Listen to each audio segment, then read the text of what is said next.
ਦਰਸ਼ਕ ਤੇ ਸਰੋਤੇ ਜਿਹੜੇ ਇਸ ਵਕਤ ਸਾਡੇ ਨਾਲ ਨਾਰਥ ਅਮਰੀਕਾ ਦੇ ਵਿੱਚੋਂ ਜੁੜੇ ਹੋਏ ਆ ਜਾਂ ਫਿਰ ਸੋਸ਼ਲ ਮੀਡੀਆ ਦੇ ਰਾਹੀਂ ਦੁਨੀਆ ਭਰ ਦੇ ਵਿੱਚ ਸਾਨੂੰ ਦੇਖ ਰਹੇ ਆ, ਉਹਨਾਂ ਸਾਰਿਆਂ ਦਾ ਮੈਂ ਅਮਰਵੀਰ ਸਿੰਘ ਅੱਜ TV84 ਦੇ ਸੱਚੋ ਸੱਚ ਪ੍ਰੋਗਰਾਮ ਦੇ ਵਿੱਚ ਤਹਿ ਦਿਲੋਂ ਸਵਾਗਤ ਕਰਦਾ। ਵਿਊਅਰਸ, ਅੱਜ 13 ਅਗਸਤ ਦਾ ਪ੍ਰੋਗਰਾਮ ਹੈ ਸੱਚੋ ਸੱਚ ਪ੍ਰੋਗਰਾਮ। ਅੱਜ ਇਹ ਅਸੀਂ ਵਾਸ਼ਿੰਗਟਨ DC ਦੀ ਧਰਤੀ ਤੋਂ ਕਰਨ ਜਾ ਰਹੇ ਹਾਂ। ਇੱਥੇ ਜਿਵੇਂ ਕਿ ਕੱਲ੍ਹ ਅਨਾਊਂਸ ਕੀਤਾ ਗਿਆ ਸੀ ਜਾਂ ਡਾਕਟਰ ਸਾਹਿਬ ਨੇ ਆਪਣੇ ਚੌਥੇ ਸੈਗਮੈਂਟ ਦੇ ਵਿੱਚ ਵਿਚਾਰ ਅਧੀਨ ਲਿਆਂਦਾ ਸੀ, ਜਿਹੜੇ ਡਾਕਟਰ ਢਿੱਲੋਂ ਸਾਹਿਬ ਹੈਗੇ ਆ ਉਹ ਅਕਾਲ ਚਲਾਣਾ ਕਰ ਗਏ ਆ ਅਤੇ ਉਹਨਾਂ ਦੀ ਜਿਹੜੀ ਅੰਤਿਮ ਅਰਦਾਸ ਦੇ ਵਿੱਚ ਸ਼ਾਮਲ ਹੋਣ ਦੇ ਲਈ ਅੱਜ ਇੱਥੇ ਡਾਕਟਰ ਅਮਰਜੀਤ ਸਿੰਘ ਦੇ ਨਾਲ ਮੈਂ ਇੱਥੇ ਸ਼ਮੂਲੀਅਤ ਕਰ ਰਹੇ ਸੀ। ਸੋ ਅੱਜ ਦਾ ਜਿਹੜਾ ਅਸੀਂ ਪ੍ਰੋਗਰਾਮ ਹੈ ਵਾਸ਼ਿੰਗਟਨ DC ਦੀ ਧਰਤੀ ਤੋਂ ਕਰਨ ਜਾ ਰਹੇ ਹਾਂ। ਸੋ ਅੱਜ ਜਿਹੜੀ ਵਿਚਾਰ ਚਰਚਾ ਅਸੀਂ ਇਹ ਕਰਾਂਗੇ, ਖਾਸ ਤੌਰ 'ਤੇ ਕਸ਼ਮੀਰ ਦਾ ਜਿਹੜਾ ਇਸ਼ੂ ਹੈ, ਪਿਛਲੇ ਹਫ਼ਤੇ ਦੀਆਂ ਜਿਹੜੀਆਂ ਸਾਰੀਆਂ ਡਿਵੈਲਪਮੈਂਟਸ 'ਤੇ ਨਜ਼ਰਸਾਨੀ ਕਰਨ ਦੀ ਕੋਸ਼ਿਸ਼ ਕਰਾਂਗੇ, ਵੱਖ-ਵੱਖ ਪਹਿਲੂਆਂ ਤੋਂ ਵਿਚਾਰਨ ਦੀ ਕੋਸ਼ਿਸ਼ ਕਰਾਂਗੇ ਅਤੇ ਖਾਸ ਤੌਰ 'ਤੇ ਜਦੋਂ ਕਸ਼ਮੀਰੀਆਂ ਅਤੇ ਸਿੱਖਾਂ ਦੀ ਸਾਂਝ ਦੀ ਗੱਲ ਆਉਂਦੀ ਹੈ, ਜਿਹੜਾ ਇੱਕ ਵੱਡਾ ਫੈਕਟਰ ਇਹਨਾਂ ਦਿਨਾਂ ਦੇ ਵਿੱਚ ਪਿਛਲੇ ਹਫ਼ਤੇ ਦੇ ਵਿੱਚ ਦੇਖਣ ਨੂੰ ਮਿਲਿਆ ਕਿ ਕਿਵੇਂ ਜਿਹੜੀ ਸਿੱਖ ਕੌਮ ਹੈ ਉਹ ਕਸ਼ਮੀਰੀਆਂ ਦੇ ਹੱਕ ਦੇ ਵਿੱਚ ਖਲੋਤੀ ਹੈ, ਜਦ ਕਿ ਭਾਰਤ ਦੇ ਜਿਹੜੇ ਬਾਕੀ ਸੂਬੇ ਨੇ, ਬਾਕੀ ਕੌਮੀਅਤਾਂ ਨੇ ਜਾਂ ਸਟੇਟ ਦੀਆਂ ਜਿਹੜੀਆਂ ਬਾਕੀ ਸਰਕਾਰਾਂ ਨੇ ਉਹ ਕਿਵੇਂ ਕਸ਼ਮੀਰੀਆਂ ਦੇ ਖਿਲਾਫ ਇਸ ਸਾਰੇ ਇਸ਼ੂ ਦੇ ਉੱਤੇ ਜਦ ਤੋਂ ਧਾਰਾ 370 ਖਤਮ ਕਰਕੇ ਕਸ਼ਮੀਰ ਦਾ ਜਿਹੜਾ ਖਾਸ ਦਰਜਾ ਸੀ ਉਹ ਖਤਮ ਕੀਤਾ ਗਿਆ, ਉਹ ਕਿਵੇਂ ਕਸ਼ਮੀਰ ਦੇ ਵਿਰੋਧ ਦੇ ਵਿੱਚ ਖਲੋਤੀਆਂ ਨੇ। ਸੋ ਭਾਰਤ ਦੇ ਜਿੱਥੇ ਬਾਕੀ ਸੂਬੇ ਵਿਰੋਧ ਦੇ ਵਿੱਚ ਖਲੋਤੇ ਆ ਅਤੇ ਪੰਜਾਬ ਕਸ਼ਮੀਰੀਆਂ ਦੇ ਨਾਲ ਖਲੋਤਾ, ਇਹਦੇ ਨਾਲ ਜਿਹੜੀ ਸਾਂਝ ਹੈ ਕਸ਼ਮੀਰੀਆਂ ਦੀ ਅਤੇ ਸਿੱਖਾਂ ਦੀ, ਉਹਦੇ ਬਿਹਾਈਂਡ ਅਸੀਂ ਜਾਣਨ ਦੀ, ਭਾਂਪਣ ਦੀ ਕੋਸ਼ਿਸ਼ ਕਰਾਂਗੇ ਕਿ ਇਹਦੇ ਵਿੱਚ ਕੜੀਆਂ ਕਿਹੜੀਆਂ ਜੁੜੀਆਂ ਹੋਈਆਂ ਨੇ ਅਤੇ ਨਾਲ ਹੀ ਵੱਖ-ਵੱਖ ਪਹਿਲੂਆਂ ਦੇ ਉੱਤੋਂ ਜਿਹੜਾ ਕਸ਼ਮੀਰ ਦਾ ਇਹ ਸਾਰਾ ਇਸ਼ੂ ਹੈ, ਇਹਨੂੰ ਅਸੀਂ ਅੱਜ ਐਨਾਲਾਈਜ਼ ਕਰਨ ਦੀ ਕੋਸ਼ਿਸ਼ ਕਰਾਂਗੇ। ਇਹਦੇ 'ਤੇ ਅੱਜ ਅਸੀਂ ਵਿਚਾਰ ਚਰਚਾ ਕਰਾਂਗੇ। ਇਹ ਸਾਰੀ ਗੱਲਬਾਤ ਦੇ ਲਈ ਅੱਜ ਸਾਡੇ ਨਾਲ ਖਾਲਿਸਤਾਨ ਅਫੇਅਰਸ ਸੈਂਟਰ ਦੇ ਸੰਚਾਲਕ ਜਿਹੜੇ ਹੈਗੇ ਆ ਡਾਕਟਰ ਅਮਰਜੀਤ ਸਿੰਘ, ਉਹ ਸਾਡੇ ਨਾਲ ਇਸ ਵਕਤ ਮੌਜੂਦ ਨੇ। ਆਓ ਵਿਚਾਰ ਚਰਚਾ ਦੀ ਸ਼ੁਰੂਆਤ ਕਰਦੇ ਹਾਂ। ਡਾਕਟਰ ਸਾਹਿਬ, ਤੁਹਾਡਾ ਸਵਾਗਤ ਹੈ ਜੀ। ਵਾਹਿਗੁਰੂ ਜੀ ਕਾ ਖਾਲਸਾ, ਵਾਹਿਗੁਰੂ ਜੀ ਕੀ ਫਤਿਹ। ਡਾਕਟਰ ਸਾਹਿਬ, ਜਿਵੇਂ ਇਸ ਸਾਰੇ ਹਫ਼ਤੇ ਦੀਆਂ ਜਿਹੜੀਆਂ ਡਿਵੈਲਪਮੈਂਟਸ ਨੇ ਉਹਦੇ ਤੋਂ ਗੱਲ ਸ਼ੁਰੂ ਕਰਦੇ ਹਾਂ, ਬਾਕੀ ਜਿਵੇਂ ਵੀ ਗੱਲ ਅੱਗੇ ਵਧੇਗੀ ਉਸ ਹਿਸਾਬ ਨਾਲ ਗੱਲ ਨੂੰ ਤੋਰਾਂਗੇ। ਕਿਵੇਂ ਦੇਖਦੇ ਹੋ ਜੇ ਓਵਰਆਲ ਦੇਖਣਾ ਹੋਵੇ, ਜਿਵੇਂ ਇੱਕ ਐਕਸਪੈਕਟੇਸ਼ਨ ਸੀ ਕਸ਼ਮੀਰ ਦੇ ਵਿੱਚ ਕਰਫਿਊ ਲੱਗਿਆ ਹੋਇਆ, ਵੀਡੀਓਜ਼ ਵੀ ਬਾਹਰ ਆਈਆਂ ਪ੍ਰੋਟੈਸਟ ਦੀਆਂ, ਪਹਿਲਾਂ ਇੰਡੀਅਨ ਗਵਰਨਮੈਂਟ ਡਿਨਾਇਲ ਦੇ ਮੋਡ 'ਚ ਸੀ, ਈਵਨ ਜਿਹੜੀਆਂ BBC ਜਾਂ ਰੋਇਟਰਸ ਨੂੰ ਉਹਨਾਂ ਨੇ ਮਤਲਬ ਇਹ ਗੱਲ ਕਹੀ ਵੀ ਤੁਸੀਂ ਇਹ ਜਿਹੜਾ ਹੈਗਾ ਝੂਠੀਆਂ ਜਿਹੜੀਆਂ ਖਬਰਾਂ ਨੇ ਉਹ ਗੱਲ ਤੁਸੀਂ ਬਾਹਰ ਕੱਢ ਰਹੇ ਹੋ, ਪਰ ਹੁਣ ਮੰਨ ਗਏ ਆ। ਸੋ ਜਿਹੜੀ ਇਹ ਸਾਰੀ ਸਿਚੁਏਸ਼ਨ ਬਣੀ ਹੋਈ ਹੈ ਜਾਂ ਇਹਦੇ 'ਤੇ ਇੰਟਰਨੈਸ਼ਨਲ ਕਮਿਊਨਿਟੀ ਦਾ ਰਿਐਕਸ਼ਨ ਹੈ, ਤੁਸੀਂ ਵੀ ਜ਼ਿਕਰ ਕੀਤਾ ਕਿ ਇਹਦਾ ਹੁਣ ਸਲਿਊਸ਼ਨ ਤਾਂ ਇਹੀ ਹੈ ਵੀ ਜੇ ਉੱਥੇ ਰੈਫਰੈਂਡਮ ਹੋਵੇ, ਪਲੈਬਸਾਈਟ ਹੋਵੇ, ਕਸ਼ਮੀਰ ਦੇ ਲੋਕਾਂ ਤੋਂ ਪੁੱਛਿਆ ਜਾਵੇ ਕਿ ਜਿਹੜਾ ਇਹਦਾ ਹੱਲ ਹੈ ਉਹ ਕੀ ਚਾਹੁੰਦੇ ਆ। ਦੇਖੋ, ਤੁਸੀਂ ਆਪਣੀ ਇੰਟਰੋਡਕਸ਼ਨ 'ਚ ਵੀ ਔਰ ਇਸ ਪਹਿਲੇ ਸਵਾਲ 'ਚ ਵੀ ਆਲਮੋਸਟ ਕਿੰਨੇ ਹੀ ਸਵਾਲ ਲਪੇਟ ਦਿੱਤੇ ਨੇ। ਸਭ ਤੋਂ ਪਹਿਲਾਂ ਤਾਂ ਇਹ ਹੈ ਕਿ ਅੱਜ ਜਿਹੜੀ ਭਾਰਤ ਦੀ ਹਕੂਮਤ, ਜਿਸ ਨੇ ਆਪਣੇ ਆਪ ਨੂੰ ਪਿਛਲੇ ਲਗਭਗ 72 ਸਾਲ ਤੋਂ ਦੁਨੀਆ ਦੀ ਸਭ ਤੋਂ ਵੱਡੀ ਜਮਹੂਰੀਅਤ, ਲਾਰਜੈਸਟ ਡੈਮੋਕਰੇਸੀ ਇਨ ਦਾ ਵਰਲਡ ਦੇ ਤੌਰ 'ਤੇ ਵੇਚਿਆ, ਉਸ ਦੀ ਹਕੀਕਤ, ਉਸ ਦੀ ਆਈਨੀ ਕਾਨਸਟੀਟਿਊਸ਼ਨਲ ਸੁਪਰਾਮੇਸੀ ਦੀ ਗੱਲ, ਔਰ ਕੁੱਲ ਮਿਲਾ ਕੇ ਜਿਹੜੀ ਗੱਲ ਲਗਾਤਾਰਤਾ ਨਾਲ ਜਿਹੜੇ ਉਸ ਖਿੱਤੇ ਨੂੰ ਚੰਗੀ ਤਰ੍ਹਾਂ ਸਮਝਦੇ ਸੀ, ਔਰ ਕਾਂਗਰਸ ਦੀਆਂ ਨੀਤੀਆਂ ਜਿਹੜੀਆਂ ਹੌਲੀ ਪਹਿਲਾਂ ਸੌਫਟ ਹਿੰਦੂਤਵਾ ਵੱਲ ਔਰ ਫਿਰ ਭਾਰਤ ਦੀ ਜਨਤਾ ਸਿੱਧੇ ਤੌਰ 'ਤੇ ਹਾਰਡ ਹਿੰਦੂਤਵਾ ਜਾਂ RSS ਦੀ ਹਿੰਦੁਸਤਾਨ ਦੀ ਆਈਡੀਓਲੋਜੀ ਦੇ ਦਾਇਰੇ 'ਚ ਚਲੀ ਗਈ, ਔਰ 2019 'ਚ ਮੋਦੀ ਜਦੋਂ ਦੁਬਾਰਾ ਪਾਵਰ ਦੇ ਵਿੱਚ ਆਇਆ ਅਤੇ ਜਿਹੜੇ ਐਕਸਪਰਟ ਜਾਂ ਜਿਹੜੇ ਟਰੂ ਐਨਾਲਿਸਟ ਸੋਚਦੇ ਸੀ ਕਿ ਹੁਣ ਭਾਰਤ ਉਹੀ ਕੁਛ ਬਣ ਗਿਆ ਜੋ 1930ਵਿਆਂ ਦੇ ਵਿੱਚ ਨਾਜ਼ੀ ਜਰਮਨੀ ਸੀ, ਔਰ ਜੋ ਕੁਛ ਫਿਰ ਨਾਜ਼ੀਆਂ ਨੇ ਉੱਥੋਂ ਦੀਆਂ ਅਕਲੀਅਤਾਂ ਨਾਲ, ਘੱਟ ਗਿਣਤੀਆਂ ਨਾਲ ਜਾਂ ਉਹਨਾਂ ਨਾਲ ਵੀ ਜਿਹੜੇ ਪੋਲੀਟੀਕਲੀ ਉਹਨਾਂ ਨਾਲ ਸਹਿਮਤ ਨਹੀਂ ਸੀ। ਬਹੁਤ ਵਾਰ ਜਦੋਂ ਨਾਜ਼ੀਆਂ ਦੇ ਜ਼ੁਲਮਾਂ ਦੀ ਗੱਲ ਹੁੰਦੀ ਹੈ ਤੇ ਯਹੂਦੀਆਂ ਤੇ ਹੀ ਉੱਤੋਂ ਹੀ ਸ਼ੁਰੂ ਹੁੰਦੀ ਹੈ ਤੇ ਉੱਥੇ ਹੀ ਆ ਕੇ ਮੁੱਕ ਜਾਂਦੀ ਹੈ, ਪਰ ਇਵੇਂ ਨਹੀਂ ਸੀ। ਜੇ ਅਸੀਂ ਉੱਥੇ ਦੇਖੀਏ ਕਿ ਉਹਨਾਂ ਦੇ ਵਿੱਚੋਂ ਕੈਥੋਲਿਕ ਹੋਣ, ਕਮਿਊਨਿਸਟ ਹੋਣ, ਸਿਵਲ ਲਿਬਰਟੇਰੀਅਨ ਹੋਣ, ਔਰ ਇਸ ਦੇ ਨਾਲ ਈਵਨ ਜਿਪਸੀ ਟ੍ਰਾਈਬ ਜਿਨ੍ਹਾਂ ਦਾ ਓਰੀਜਨ ਸਾਊਥ ਏਸ਼ੀਆ ਹੈ, ਇਹ ਸਾਰਿਆਂ ਨੂੰ ਹੀ ਉਹਨਾਂ ਨੇ ਇੱਕ ਇੱਕ ਕਰਕੇ ਟਾਰਗੇਟ ਕੀਤਾ, ਉਹਨਾਂ ਨੂੰ ਖਤਮ ਕੀਤਾ। ਔਰ ਇਵੈਂਚੁਅਲੀ ਜਿਹੜੀ ਵਾਈਟ ਸੁਪਰਾਮੇਸੀ, ਗੋਰਾ ਰੇਸ, ਔਰ ਜਿਹੜਾ ਮੀਨ ਮੈਕਆਫ ਜਿਹਦੇ ਥੱਲੇ ਐਡੋਲਫ ਹਿਟਲਰ ਦਾ ਜਿਹੜੀ ਸਾਰੀ ਆਟੋਬਾਇਓਗ੍ਰਾਫੀ, ਜਿਹੜੀ ਅੱਜ ਵੀ ਜੇ ਸਭ ਤੋਂ ਜ਼ਿਆਦਾ ਕਿਤੇ ਸੇਲ ਹੈ, ਜਾਂ ਈਵਨ ਨਾਗਪੁਰ ਸ਼ਹਿਰ ਦੇ ਵਿੱਚ ਹਿਟਲਰ ਦੇ ਨਾਂ ਦੇ ਉੱਤੇ ਪੂਰੀ ਇੱਕ ਇੰਸਟੀਚਿਊਟ ਜਿਹਨੂੰ ਕਿ RSS ਔਰ ਦੂਸਰਿਆਂ ਦੀ ਸਰਪ੍ਰਸਤੀ ਹਾਸਲ ਹੈ, ਤੇ ਇਹ ਸਾਰਾ ਕੁਝ ਜਿਹੜਾ 1930ਵਿਆਂ ਦੇ ਵਿੱਚ ਜਿਸ ਅੰਦਾਜ਼ ਦੇ ਵਿੱਚ ਹੋਇਆ ਸੀ, ਔਰ ਭਾਰਤ ਦੇ ਵਿੱਚ ਉਸ ਵੇਲੇ ਬੈਠਿਆ ਹੋਇਆ ਉਹ ਗੋਲਵਲਕਰ ਹੋਏ, ਉਹ ਸਾਵਰਕਰ ਹੋਏ, ਉਹ ਨਾ ਸਿਰਫ ਉਸ ਸਿਨੇਰੀਆ ਨੂੰ ਦੇਖ ਰਹੇ ਸੀ, ਸਗੋਂ ਉਹਨੂੰ ਐਡਮਾਇਰ ਕਰ ਰਹੇ ਸੀ, ਔਰ ਇਹ ਕਹਿ ਰਹੇ ਸੀ ਅਸੀਂ ਬੰਚ ਆਫ ਥਾਟਸ ਗੋਲਵਲਕਰ ਦਾ ਕਿਤਾਬ ਦੇਖੀਏ, ਜਾਂ ਸਾਵਰਕਰ ਜਿਹੜਾ ਰੀਅਲ ਜਿਹਨੇ ਇਹ ਕਹਿ ਕੇ ਕਿ ਭਾਰਤ ਦੇ ਵਿੱਚ 2 ਨੇਸ਼ਨ ਐਗਜ਼ਿਸਟ ਕਰਦੇ ਨੇ, ਇਹ ਸਾਵਰਕਰ ਦਾ ਥਾਟ ਸੀ। ਉਹਨਾਂ ਦਾ ਇਹ ਬਾਰ-ਬਾਰ ਕਹਿਣਾ ਸੀ ਕਿ ਜੋ ਹੱਲ ਅਕਲੀਅਤਾਂ ਦਾ ਫਾਈਨਲ ਸੋਲਿਊਸ਼ਨ ਦੇ ਥੱਲੇ ਹਿਟਲਰ ਨੇ ਕੱਢਿਆ, ਉਹੀ ਫਾਈਨਲ ਸੋਲਿਊਸ਼ਨ ਭਾਰਤ ਦੇ ਵਿੱਚ ਮੁਸਲਮਾਨਾਂ, ਈਸਾਈਆਂ ਔਰ ਦੂਸਰੀ ਅਕਲੀਅਤਾਂ ਦਾ। ਸੋ ਮੈਂ ਸਮਝਦਾ ਹਾਂ ਵੀ ਜਿਹਨੂੰ RSS ਨੇ ਐਜ਼ ਏ ਆਈਡੀਓਲੋਜੀ ਪਿਕ ਕੀਤਾ, ਔਰ ਉਸ ਦੇ ਉੱਤੇ ਉਹਨਾਂ ਨੇ ਫਿਰ ਆਲਮੋਸਟ ਜੇ ਅਸੀਂ ਦੇਖੀਏ ਕਿ 90 ਸਾਲ ਦੇ ਲਗਭਗ ਉੱਤੇ ਕੰਮ ਕੀਤਾ। ਅੱਜ ਉਹ ਖੁਦ ਕਲੇਮ ਕਰਦੇ ਨੇ ਕਿ ਦੁਨੀਆ 'ਚ ਸਭ ਤੋਂ ਵੱਡਾ ਆਰਗੇਨਾਈਜੇਸ਼ਨਲ ਨੈਟਵਰਕ ਸਾਡੇ ਕੋਲ ਹੈ, ਸਭ ਤੋਂ ਜ਼ਿਆਦਾ ਮੈਂਬਰਸ਼ਿਪ ਹੈ, ਔਰ ਸਭ ਤੋਂ ਇੰਪੋਰਟੈਂਟ ਗੱਲ ਕਿ ਉਹਨਾਂ ਦੇ ਕੋਲ ਹਕੂਮਤ ਹੈ। ਔਰ ਕੱਲੀ ਇਹੀ ਹਕੂਮਤ ਨਹੀਂ ਕਿ ਉਹਨਾਂ ਦੇ ਕੋਲ ਫੈਡਰਲ ਹਕੂਮਤ ਹੈ, ਉਹਨਾਂ ਦੇ ਕੋਲ ਅੱਜ ਭਾਰਤ ਦੇ 29 ਸੂਬਿਆਂ 'ਚ ਜਿਹੜੇ ਹੁਣ 28 ਰਹਿ ਗਏ, ਜੰਮੂ ਕਸ਼ਮੀਰ ਗਾਇਬ ਕਰ ਦਿੱਤਾ ਗਿਆ, ਆਲਮੋਸਟ 23 ਜਾਂ 24 ਦੇ ਵਿੱਚ BJP ਦੀ ਹਕੂਮਤ ਹੈ।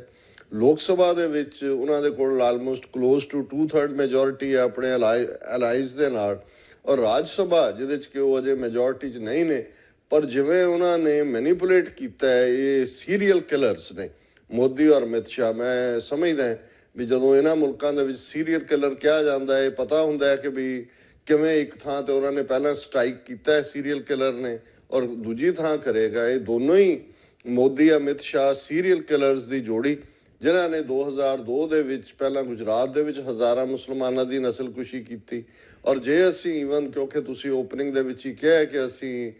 ਜਿਹੜਾ ਕਸ਼ਮੀਰ ਔਰ ਸਿੱਖ ਸਿਚੁਏਸ਼ਨ ਦਾ ਨਾਲ ਇਹਨੂੰ ਜੋੜ ਕੇ ਦੇਖਾਂਗੇ, ਔਰ ਬਹੁਤ ਵਾਰ ਜਦੋਂ ਮੋਦੀ ਅਮਿਤ ਸ਼ਾਹ ਦਾ ਜ਼ਿਕਰ ਆਉਂਦਾ ਹੈ ਜਾਂ ਗੁਜਰਾਤ ਕਾਂਟੈਕਸਟ ਦੀ ਗੱਲ ਹੁੰਦੀ ਹੈ, ਜੋ ਉਹ ਮੁਸਲਮਾਨਾਂ ਤੇ ਮੁੱਕ ਜਾਂਦੀ ਹੈ ਜਾਂ ਗੁਜਰਾਤ 'ਚ 2002 ਤੇ, ਪਰ ਇਵੇਂ ਨਹੀਂ ਹੈ। ਮੋਦੀ ਰਜੀਮ ਦੇ ਵੇਲੇ ਅਮਿਤ ਸ਼ਾਹ ਦੇ ਨਾਲ ਕਿਵੇਂ ਗੁਜਰਾਤ ਦੇ ਵਿੱਚ 50,000 ਤੋਂ ਜ਼ਿਆਦਾ ਸਿੱਖ ਕਿਸਾਨ ਫਾਰਮਰਸ,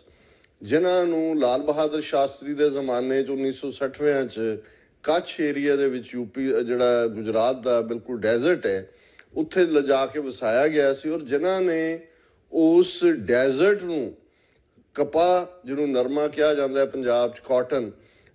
ਉਸ ਦੀ ਇੱਕ ਵੱਡੀ ਮਾਰਕੀਟ ਦੇ ਵਿੱਚ ਤਬਦੀਲ ਕੀਤਾ। ਕਿਸ ਤਰ੍ਹਾਂ ਮੋਦੀ ਅਮਿਤ ਸ਼ਾਹ ਦੇ ਵੇਲੇ 'ਚ ਉੱਥੋਂ ਕਿਸਾਨਾਂ ਨੂੰ 50,000 ਤੋਂ ਜ਼ਿਆਦਾ ਸਿੱਖ ਕਿਸਾਨਾਂ ਦੇ ਉਜਾੜੇ ਦਾ ਬੰਨ ਨੂੰ ਬੰਨਿਆ ਗਿਆ।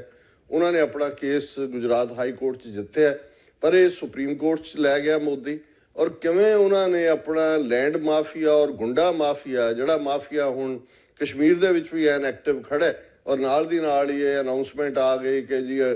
ਰਿਲਾਇੰਸ ਗਰੁੱਪ ਦਾ ਅੰਬਾਨੀ ਤੇ ਫਲਾਣਾ ਤੇ ਢਿਮਕਾ ਤੇ ਉਹਨਾਂ ਨੇ ਕਿਹਾ ਜੀ ਅਸੀਂ ਕਸ਼ਮੀਰ 'ਚ ਬਹੁਤ ਹੈਵੀ ਇਨਵੈਸਟਮੈਂਟ ਕਰਾਂਗੇ ਔਰ ਇੰਪਲੋਇਮੈਂਟ ਨਿਕਲੇਗੀ ਔਰ ਦੂਜਾ ਹੋਏਗਾ। ਜੇ ਤੁਸੀਂ ਇਸ ਮਾਡਲ ਨੂੰ ਦੇਖਣਾ ਹੋਏ ਤੇ ਇਹ ਮਾਡਲ ਇਹਨਾਂ ਨੇ 2002 'ਚ ਮੁਸਲਮਾਨਾਂ ਦੇ ਖਿਲਾਫ ਵੀ ਉੱਥੇ ਤਾਂ ਡਾਇਰੈਕਟਲੀ ਉਹਨਾਂ ਦੀ ਨਸਲਕੁਸ਼ੀ ਕੀਤੀ, ਔਰ ਸਿੱਖਾਂ ਦਾ ਇਕਨੋਮਿਕਲ ਜੈਨੋਸਾਈਡ ਕੀਤਾ ਗਿਆ। ਉਸੇ ਤਰ੍ਹਾਂ ਹੀ ਗੁੰਡੇ ਲਿਆ ਕੇ ਕੱਛ, ਜਿਹੜਾ ਕਿ ਇਸ ਵੇਲੇ ਨਰਮੇ ਦੀ, ਕਪਾਹ ਦੀ ਵੱਡੀ ਮੰਡੀ 'ਚ ਸਿੱਖਾਂ ਨੇ ਉਹਨੂੰ ਕਨਵਰਟ ਕਰ ਦਿੱਤਾ ਆਪਣੀ ਮਿਹਨਤ ਦੇ ਨਾਲ, ਉਹਨਾਂ ਦਾ ਉਜਾੜਾ ਕੀਤਾ ਗਿਆ। ਸੋ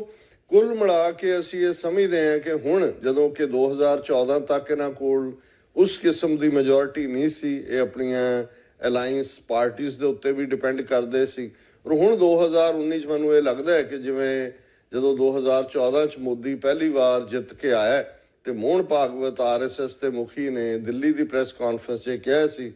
ਕਿ 1000 ਸਾਲ ਦੀ ਗੁਲਾਮੀ ਤੋਂ ਬਾਅਦ ਹਿੰਦੂਆਂ ਦੇ ਹੱਥ ਪੋਲੀਟੀਕਲ ਪਾਵਰ ਆਈ ਹੈ, ਔਰ 2020 ਤੱਕ ਇਸ ਦੇਸ਼ ਦੇ ਵਿੱਚ ਰਹਿਣ ਵਾਲੇ ਹਰ ਇੱਕ ਨੂੰ ਹਰ ਇੱਕ ਵਾਸੀ ਨੂੰ ਅਸੀਂ ਹਿੰਦੂ ਬਣਾ ਦੇਵਾਂਗੇ। ਸੋ ਜਿਸ ਐਗਰੈਸਿਵਨੈਸ ਦੇ ਨਾਲ ਇਹ ਪਹਿਲੇ ਚੰਦ ਹਫ਼ਤਿਆਂ ਦੇ ਵਿੱਚ ਹੀ ਮੋਦੀ, ਅਮਿਤ ਸ਼ਾਹ, ਇਹਨਾਂ ਸੀਰੀਅਲ ਕਿਲਰਸ ਦੀ ਹਕੂਮਤ ਨੇ, ਉਹ ਟ੍ਰਿਪਲ ਤਲਾਕ ਦਾ ਮਾਮਲਾ ਹੋਏ, ਉਹ ਲਾਅ ਹੋਏ ਜਿਹਦੇ ਥੱਲੇ ਕਿ ਭਾਰਤ ਸਰਕਾਰ ਕਿਸੇ ਨੂੰ ਵੀ ਜਦੋਂ ਚਾਹੇ ਇੰਡੀਵਿਜੂਅਲ ਜਿਹੜੀ ਹੈ ਉਹ ਦਹਿਸ਼ਤਗਰਦ ਐਲਾਨ ਸਕਦੀ ਹੈ, ਕਿਸੇ ਅਦਾਲਤੀ ਸਿਸਟਮ ਦੀ ਪਰਵਾਹ ਦੀ ਗੱਲ ਨਹੀਂ ਹੈ। ਔਰ ਕਿਵੇਂ ਸਿਸਟਮੈਟਿਕਲੀ ਅਸੀਂ ਦੇਖਦੇ ਹਾਂ ਕਿ ਵੀ ਇਹ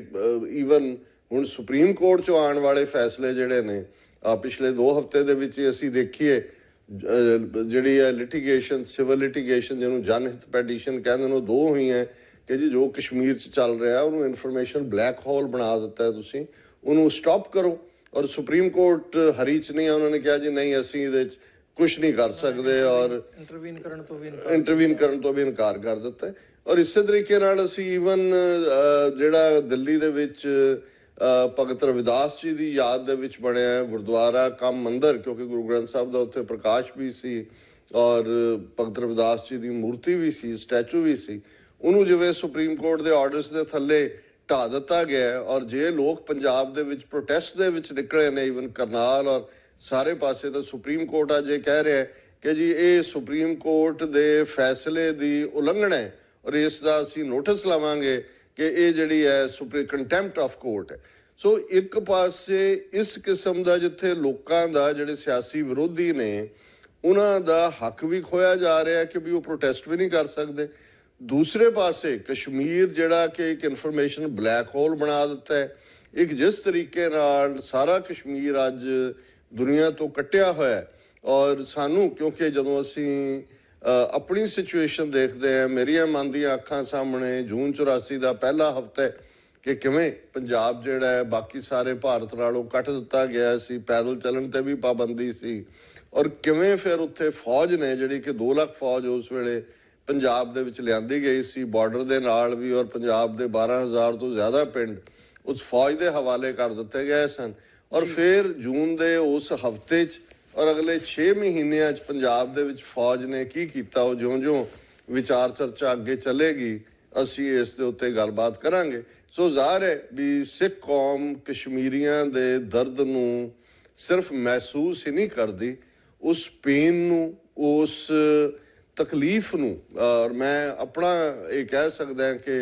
ਇਹ 5 ਅਗਸਤ ਤੋਂ ਲੈ ਕੇ ਹੁਣ ਤੱਕ ਮੈਂ ਚੈਨ ਨਾਲ ਸੌ ਨਹੀਂ ਸਕਿਆ ਹੈ। ਔਰ ਮੇਰੀਆਂ ਮਨ ਦੀਆਂ ਅੱਖਾਂ ਸਾਹਮਣੇ ਚਤੇ ਪੈਰ ਉਹੀ ਸਿਨੈਰੀਓ, ਸਿਰਫ ਚਿਹਰੇ ਬਦਲਦੇ ਨੇ, ਉਹੀ ਬੇਬਸ ਭੈਣਾਂ, ਉਹੀ ਮਾਤਾਵਾਂ, ਉਹੀ ਨੌਜਵਾਨ, ਜਿਵੇਂ ਅਸੀਂ ਪੰਜਾਬ ਦੇ ਵਿੱਚ ਦੇਖਿਆ ਕਿ ਕੀ ਕੁਛ ਹੋਇਆ, ਉਸ ਹਾਲਾਤ ਨੂੰ ਹੀ ਰਿਪੀਟ ਕੀਤਾ ਜਾ ਰਿਹਾ। ਜਿਹੜਾ ਪੰਜਾਬ ਮਾਡਲ ਇਹਨਾਂ ਦਾ ਸੀ, ਜਿਹਨੂੰ ਇਹ ਸਕਸੈਸਫੁਲ ਮਾਡਲ ਕਹਿੰਦੇ ਨੇ, ਜਿਸ ਦੇ ਵਿੱਚ ਉਸ ਵੇਲੇ ਇੰਟੈਲੀਜੈਂਸ ਬਿਊਰੋ ਦੇ ਵਿੱਚ ਮਲੋਏ ਧਰ ਔਰ ਅਜੀਤ ਡੋਭਲ ਔਰ ਇਹ ਸਾਰੀ ਨਸਲ ਜਿਹੜੀ ਹੈ, ਇਹਨਾਂ ਨੇ ਪ੍ਰੋਮੀਨੈਂਟ ਰੋਲ ਅਦਾ ਕੀਤਾ ਸੀ ਉਸ ਵੇਲੇ। RN ਕੌ ਜਿਹੜਾ ਰਾਹ ਦਾ ਚੀਫ ਸੀ, ਅੱਜ ਉਹੀ ਡੋਭਲ ਜਿਹੜਾ ਸਭ ਕੁਝ ਛੱਡ ਕੇ ਹੁਣ ਕਸ਼ਮੀਰ ਦੇ ਵਿੱਚ ਬੈਠਾ ਹੈ। ਕਿਵੇਂ CRPF ਰਾਹੀਂ ਉੱਥੇ ਕੀ ਕਰਵਾਇਆ ਜਾ ਰਿਹਾ, ਉਹ ਜਿਉਂ-ਜਿਉਂ ਵਿਚਾਰ ਚਰਚਾ ਅੱਗੇ ਚੱਲੇਗੀ। ਔਰ ਇਹਨਾਂ ਦਾ ਜਿਹੜਾ ਝੂਠ ਹੈ ਕਿ ਕਿਵੇਂ ਜਿਵੇਂ ਜੂਨ 84 ਦੇ ਵੇਲੇ ਵੀ ਇਹਨਾਂ ਨੇ ਉਸ ਕਿਸਮ ਦੇ ਨਕਲੀ ਜਿਹੇ ਬੰਦੇ, ਉਹ ਕੋਈ ਫਿਲਮੀ ਐਕਟਰ ਦਾਰਾ ਸਿੰਘ ਵਰਗੇ ਹੋਣ, ਰਜਿੰਦਰ ਸਿੰਘ ਸਪੈਰੋ ਵਰਗਾ ਜਰਨੈਲ ਹੋਏ, ਜਾਂ ਸੰਤੋਖ ਸਿੰਘ ਰੰਧਾਵਾ ਉਸ ਵੇਲੇ ਪੰਜਾਬ ਕਾਂਗਰਸ ਦਾ ਪ੍ਰਧਾਨ ਸੀ, ਇਹ ਸੁਖਜਿੰਦਰ ਸਿੰਘ ਰੰਧਾਵਾ ਜਿਹੜਾ ਹੁਣ ਚੀਕਾਂ ਮਾਰਦਾ ਉਹਦਾ ਪਿਓ। ਸੋ ਉਸ ਪੀਰੀਅਡ 'ਚ ਵੀ ਇਹਨਾਂ ਨੇ ਇਸ ਕਿਸਮ ਦਾ ਹੀ ਮਾਹੌਲ ਕਿ ਜੀ ਸਿੱਖ ਬਹੁਤ ਖੁਸ਼ ਨੇ ਕਿ ਜੀ ਦਰਬਾਰ ਸਾਹਿਬ ਨੂੰ ਆਤੰਕਵਾਦੀਆਂ ਤੋਂ, ਦਹਿਸ਼ਤਗਰਦਾਂ ਤੋਂ ਮੁਕਤ ਕਰਵਾ ਲਿਆ। ਫਿਰ ਨਾਲ ਹੀ ਨਾਲ ਕਿ ਜੀ our troops went into the golden temple without shoes and prayers on their lips, ਕਿ ਉਹਨਾਂ ਦੇ ਜੁੱਤੀਆਂ ਨਹੀਂ ਸੀ ਪਾਈਆਂ ਹੋਈਆਂ ਔਰ ਉਹਨਾਂ ਦੇ ਜਿਹੜਾ ਬੁੱਲਾਂ ਦੇ ਲਬਾਂ ਦੇ ਉੱਚੋਂ ਪ੍ਰਾਰਥਨਾ ਨਿਕਲ ਰਹੀ ਸੀ, ਦੁਆ ਨਿਕਲ ਰਹੀ ਸੀ। ਹਾਲਾਂ ਹਕੀਕਤਨ ਫਿਰ ਕੀ ਉੱਥੇ ਹੋਇਆ, ਇਹ ਤਾਂ ਉਸ ਵੇਲੇ ਲੱਕੀਲੀ ਐਸੋਸੀਏਟਡ ਪ੍ਰੈਸ ਦਾ ਕੋਰਸਪੋਂਡੈਂਟ ਜਿਹੜਾ ਮੌਜੂਦ ਮੌਕੇ ਦੇ ਉੱਤੇ ਜਿਹੜਾ ਉਹ ਲੇਟ ਪਹੁੰਚਿਆ, ਉਹਨੂੰ ਬਾਹਰ ਨਹੀਂ ਸੀ ਕੱਢਿਆ ਜਾ ਸਕਿਆ। ਔਰ ਜਿਵੇਂ ਉਸ ਨੇ ਫਿਰ ਉਹ ਜੋ ਵੇਰਵੇ ਦਿੱਤੇ, ਉਸ ਤੋਂ ਪਤਾ ਲੱਗਾ ਕਿ ਕਿਵੇਂ ਪੁਆਇੰਟ ਬਲੈਂਕ ਰੇਂਜ ਤੇ ਪੱਗਾਂ ਦੇ ਨਾਲ ਹੀ ਜਿਹੜੇ ਉਹਨਾਂ ਦੀਆਂ ਬਾਹਾਂ ਸਿੱਖਾਂ ਦੀਆਂ ਪਿੱਛੇ ਬੰਨ੍ਹ ਕੇ ਦਰਬਾਰ ਸਾਹਿਬ 'ਚ ਹਜ਼ਾਰਾਂ ਨੌਜਵਾਨ, ਬਜ਼ੁਰਗ, ਮਾਤਾਵਾਂ ਔਰ ਪੁਆਇੰਟ ਬਲੈਂਕ ਰੇਂਜ ਦੇ ਉੱਤੇ 2-2 ਮਹੀਨੇ ਦੇ ਬੱਚੇ ਉਹ ਵੀ ਜਿਹੜੇ ਨੇ ਮਾਰੇ ਗਏ। ਸੋ ਇਸੇ ਤਰ੍ਹਾਂ ਮੈਂ ਸਮਝਦਾ ਵੀ ਇਹਨਾਂ ਦੇ ਝੂਠ ਦਾ ਪਹਿਲਾ ਪਰਦਾਫਾਸ਼ BBC ਦੀ ਐਕਸਕਲੂਸਿਵ ਵੀਡੀਓ ਨੇ ਕੀਤਾ। ਉਸ ਤੋਂ ਪਹਿਲਾਂ ਉਸ ਤੇ ਹੀ ਆਧਾਰਿਤ ਜਾਂ ਆਪਣੇ ਇੰਡੀਪੈਂਡੈਂਟ ਸੋਰਸਿਸ ਰਾਹੀਂ ਰॉयटर ਔਰ ਅਲ ਜਜ਼ੀਰਾ ਦੀ ਨਿਊਜ਼ ਆਈਟਮ ਵੀ ਸੀ ਕਿ ਜਦੋਂ ਜਿਉਂ ਹੀ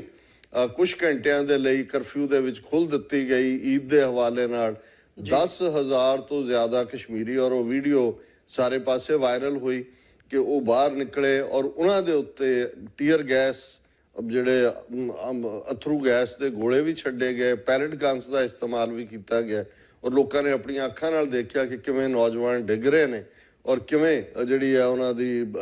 ਗੋਲੀਆਂ ਚੱਲਣ ਦੀ ਆਵਾਜ਼ ਆ ਰਹੀ ਹੈ। ਲੇਕਿਨ ਹਕੂਮਤ ਬਿਲਕੁਲ ਡਿਨਾਇਲ ਚਲੀ ਗਈ ਕਿ ਬਿਲਕੁਲ ਝੂਠ ਹੈ, ਕੋਈ ਵੀ ਗੈਦਰਿੰਗ 'ਚ ਕਿਤੇ ਵੀ 20 ਤੋਂ ਜ਼ਿਆਦਾ ਬੰਦੇ ਨਹੀਂ ਸੀ, ਇਹ ਐਵੇਂ ਛੋਟਾ ਮੋਟਾ ਹੋਇਆ। ਔਰ ਅੱਜ ਜਦੋਂ ਅਸੀਂ ਇਹ ਗੱਲਬਾਤ ਕਰ ਰਹੇ ਹਾਂ, ਇਹ ਸਾਰੇ ਘਟਨਾਕ੍ਰਮ ਨੂੰ 5 ਅਗਸਤ ਤੋਂ ਇਹਦੀ ਸ਼ੁਰੂਆਤ ਹੁੰਦੀ ਹੈ ਜਦੋਂ ਲੈਜਿਸਲੇਸ਼ਨ ਹੁੰਦਾ, ਲੇਕਿਨ ਕਸ਼ਮੀਰ ਘਾਟੀ ਆਲਮੋਸਟ 3 ਅਗਸਤ ਦੇ ਨੇੜੇ ਤੇੜੇ ਉੱਥੇ CRPF ਔਰ ਦੂਸਰਾ ਕਰਕੇ ਉਹਨੂੰ ਕੱਟ ਆਫ ਕਰ ਦਿੱਤਾ ਗਿਆ ਸੀ। ਸੋ ਉੱਥੇ ਉਹ ਕੀ ਬੀਤ ਰਿਹਾ ਇਸ ਬਾਰੇ ਜਿਹੜੀ ਹੈ ਉਸ ਤੋਂ ਅੰਦਾਜ਼ਾ ਹੀ ਲਾਇਆ ਜਾ ਸਕਦਾ ਹੈ ਕਿ ਇਸ ਵੇਲੇ ਸਾਰਾ ਜਿਹੜਾ ਕਸ਼ਮੀਰਵਾਦ ਦੀ ਇੱਕ ਖੁੱਲੀ ਜੇਲ੍ਹ ਹੀ ਨਹੀਂ, ਨਾਜ਼ੀ ਕੰਸੈਂਟਰੇਸ਼ਨ ਕੈਂਪ ਵੀ ਬਣਿਆ ਹੋਇਆ। ਜੀ ਡਾਕਟਰ ਸਾਹਿਬ, ਜਿਵੇਂ ਤੁਸੀਂ ਜ਼ਿਕਰ ਕੀਤਾ ਵੀ ਜਿਹੜੀ ਪੰਜਾਬ ਦੇ ਵਿੱਚ ਸਿੱਖ ਕੌਮ ਵਸਦੀ ਹੈ, ਉਹਨੇ ਜਿਵੇਂ ਕਸ਼ਮੀਰੀਆਂ ਦੇ ਹੱਕ ਦੇ ਵਿੱਚ ਹਾਂ ਦਾ ਨਾਅਰਾ ਮਾਰਿਆ, ਉਹਦਾ ਇੱਕ ਵੱਡਾ ਕਾਰਨ ਕਿ ਇਹੀ ਜੋ ਇਸ ਵਕਤ ਨੀਤੀ ਕਸ਼ਮੀਰ ਤੇ ਲਾਗੂ ਕੀਤੀ ਜਾ ਰਹੀ ਹੈ, ਜੋ ਕਸ਼ਮੀਰੀਆਂ ਦੇ ਨਾਲ ਕਸ਼ਮੀਰੀਆਂ ਦੇ ਉੱਤੇ ਤਸ਼ੱਦਦ ਢਾਹਿਆ ਜਾ ਰਿਹਾ, ਉਹੀ ਸਿੱਖ ਕੌਮ ਨੇ ਆਪਣੇ ਪਿੰਡੇ ਤੇ ਹੰਢਾਇਆ 1984 ਤੋਂ ਲੈ ਕੇ 94-95 ਦੇ ਪੀਰੀਅਡ ਤੱਕ। ਸੋ ਉਹ ਇੱਕ ਦਰਦ ਸਿੱਖ ਕੌਮ ਮਹਿਸੂਸ ਕਰਦੀ ਹੈ ਕਿ ਕਸ਼ਮੀਰੀਆਂ ਦੇ ਨਾਲ ਜੋ ਹੋ ਰਿਹਾ ਹੈ ਉਹ ਗਲਤ ਹੋ ਰਿਹਾ ਹੈ। ਪਰ ਜੇ ਅਸੀਂ ਦੇਖਣਾ ਹੋਵੇ ਵੀ ਸਿੱਖਾਂ ਦੇ ਕੋਲ ਜਾਂ ਕਸ਼ਮੀਰੀਆਂ ਦੇ ਕੋਲ ਪੋਲੀਟੀਕਲ ਪਾਵਰ ਦੇ ਨਾਂ ਥੱਲੇ ਜਾਂ ਆਪਣੀ ਜਦੋਂ ਅਸੀਂ ਹੱਕਾਂ ਦੀ ਲੜਾਈ ਦੀ ਗੱਲ ਕਰਦੇ ਹਾਂ ਵੀ ਪ੍ਰੋਟੈਸਟ ਤੋਂ ਇਲਾਵਾ ਕੋਈ ਬਹੁਤਾ ਹਥਿਆਰ ਨਹੀਂ ਨਜ਼ਰ ਆਉਂਦਾ, ਕਿਉਂਕਿ ਪੋਲੀਟੀਕਲੀ ਜਾਂ ਅਦਰਵਾਈਜ਼ ਕਿੰਨੇ ਕੁ ਮਜ਼ਬੂਤ ਹੈਗੇ ਆ ਪੰਜਾਬ ਤੇ ਕਸ਼ਮੀਰ। ਸੋ ਇਹਦੇ ਵਿੱਚ ਇੱਕ ਵੱਡਾ ਸਵਾਲ ਉੱਭਰ ਕੇ ਆਉਂਦਾ ਵੀ ਜਿਹੜੀ ਇੰਟਰਨੈਸ਼ਨਲ ਕਮਿਊਨਿਟੀ ਆ ਹਿਊਮਨ ਰਾਈਟਸ ਦੇ ਇਸ਼ੂ ਦੇ ਉੱਤੇ ਜਾਂ ਅਦਰਵਾਈਜ਼ ਇਹ ਜਿਹੜੀ ਵਾਇਓਲੇਸ਼ਨਸ ਹੋ ਰਹੀਆਂ ਨੇ ਯੂਨਾਈਟਿਡ ਨੇਸ਼ਨਸ ਦੇ ਆਪਣੇ ਰੈਜ਼ੋਲਿਊਸ਼ਨਸ ਦੀਆਂ, ਤੇ ਉਹਦੇ ਤੇ ਇੰਟਰਨੈਸ਼ਨਲ ਕਮਿਊਨਿਟੀ ਕਿੱਥੇ ਖੜੀ ਹੈ। ਪਾਕਿਸਤਾਨ ਦਾ ਰਿਸਪੌਂਸ ਤੁਸੀਂ ਆਪਣੇ ਸ਼ੋਅਜ਼ ਦੇ ਵਿੱਚ ਡਿਸਕਸ ਕੀਤਾ, ਚਾਈਨਾ ਨੇ ਵੀ ਜਿੱਥੇ ਉਹ ਕੀਤੀ ਆ, ਹੁਣ ਜਿਹੜੇ ਜੈ ਸ਼ੰਕਰ ਹੈਗੇ ਆ ਇੰਡੀਆ ਦੇ, ਉਹ ਚਾਈਨਾ ਦੇ ਜਿਹੜੇ ਉਹਨਾਂ ਦੇ ਕਾਊਂਟਰ ਪਾਰਟ ਆ, ਮੀਟਿੰਗ ਹੋਈ ਹੈ ਤੇ ਚਾਈਨਾ ਨੇ ਵੀ ਇਹ ਗੱਲ ਦੁਬਾਰਾ ਕਹੀ ਹੈ ਵੀ ਜੀ ਇਹ ਜਿਹੜਾ ਹੈਗਾ ਗਲਤ ਹੈ ਤੇ ਠੀਕ ਨਹੀਂ ਹੈਗਾ। ਇਹਦੇ ਤੇ ਪਾਕਿਸਤਾਨ ਦਾ ਆਪਣਾ ਰਿਸਪੌਂਸ ਹੈ, ਸਾਊਦੀ ਅਰੇਬੀਆ ਦਾ ਆਪਣਾ ਹੈ, ਯੂਨਾਈਟਿਡ ਨੇਸ਼ਨਸ ਨੇ ਆਪਣੇ ਤੌਰ ਤੇ ਇਹਨੂੰ ਰਿਸਪੌਂਡ ਕੀਤਾ। ਪਰ ਗੱਲ ਜਿਹੜੀ ਹੈ ਮੁੱਕਦੀ ਗੱਲ ਕਹਿਣੀ ਹੋਵੇ ਵੀ ਕਸ਼ਮੀਰ ਦਾ ਜਿਹੜਾ ਇਸ਼ੂ ਹੈ ਉਹ ਕਿਸੇ ਸੋਲਿਊਸ਼ਨ ਵੱਲ ਜਾਂਦਾ ਨਹੀਂ ਨਜ਼ਰ ਆ ਰਿਹਾ ਜਾਂ ਇੰਟਰਨੈਸ਼ਨਲ ਕਮਿਊਨਿਟੀ ਦਾ ਕੋਈ ਐਡਾ ਬਹੁਤਾ ਪ੍ਰੈਸ਼ਰ ਨਹੀਂ ਨਜ਼ਰ ਆ ਰਿਹਾ। ਕਿਵੇਂ ਦੇਖਦੇ ਹੋ ਇੰਟਰਨੈਸ਼ਨਲ ਕਮਿਊਨਿਟੀ ਦੇ ਰਿਸਪੌਂਸ ਨੂੰ, ਇਕੱਲਿਆਂ ਵੀ ਤੇ ਖਾਸ ਤੌਰ ਤੇ ਜਿਹੜਾ ਇਸਲਾਮਿਕ ਆਰਗੇਨਾਈਜੇਸ਼ਨਸ ਨੇ, ਜਿਹੜੀਆਂ ਮੁਲਕਾਂ ਦੇ ਸਮੂਹ ਬਣੇ ਹੋਏ ਨੇ, ਉਹ ਵੀ ਕਿਤੇ ਨਾ ਕਿਤੇ ਇਸ ਸਾਰੇ ਤੋਂ ਪੈਰ ਪਿਛਾਂ ਖਿੱਚਦੇ ਨਜ਼ਰ ਆ ਰਹੇ ਆ। ਦੇਖੋ, ਤੁਹਾਡੇ ਸਵਾਲ 'ਚ ਆਲਮੋਸਟ 5 ਸਵਾਲ ਨੇ। ਸਭ ਤੋਂ ਪਹਿਲਾਂ ਤਾਂ ਮੈਂ ਜਦੋਂ ਪੰਜਾਬ ਔਰ ਕਸ਼ਮੀਰ ਦਾ ਪੈਰਲਲ ਜਾਂ ਉਹਨਾਂ ਦੀ ਆਪਸੀ ਜਿਹੜਾ ਕੰਪੈਰੀਜ਼ਨ ਮੁਕਾਬਲਤਨ ਅਸੀਂ ਗੱਲਬਾਤ ਕਰਦੇ ਹਾਂ ਤੇ 2 ਗੱਲਾਂ ਦੇਖਣ ਵਾਲੀਆਂ ਨੇ ਕਿ ਭਾਰਤ ਦੇ 29 ਸੂਬਿਆਂ 'ਚੋਂ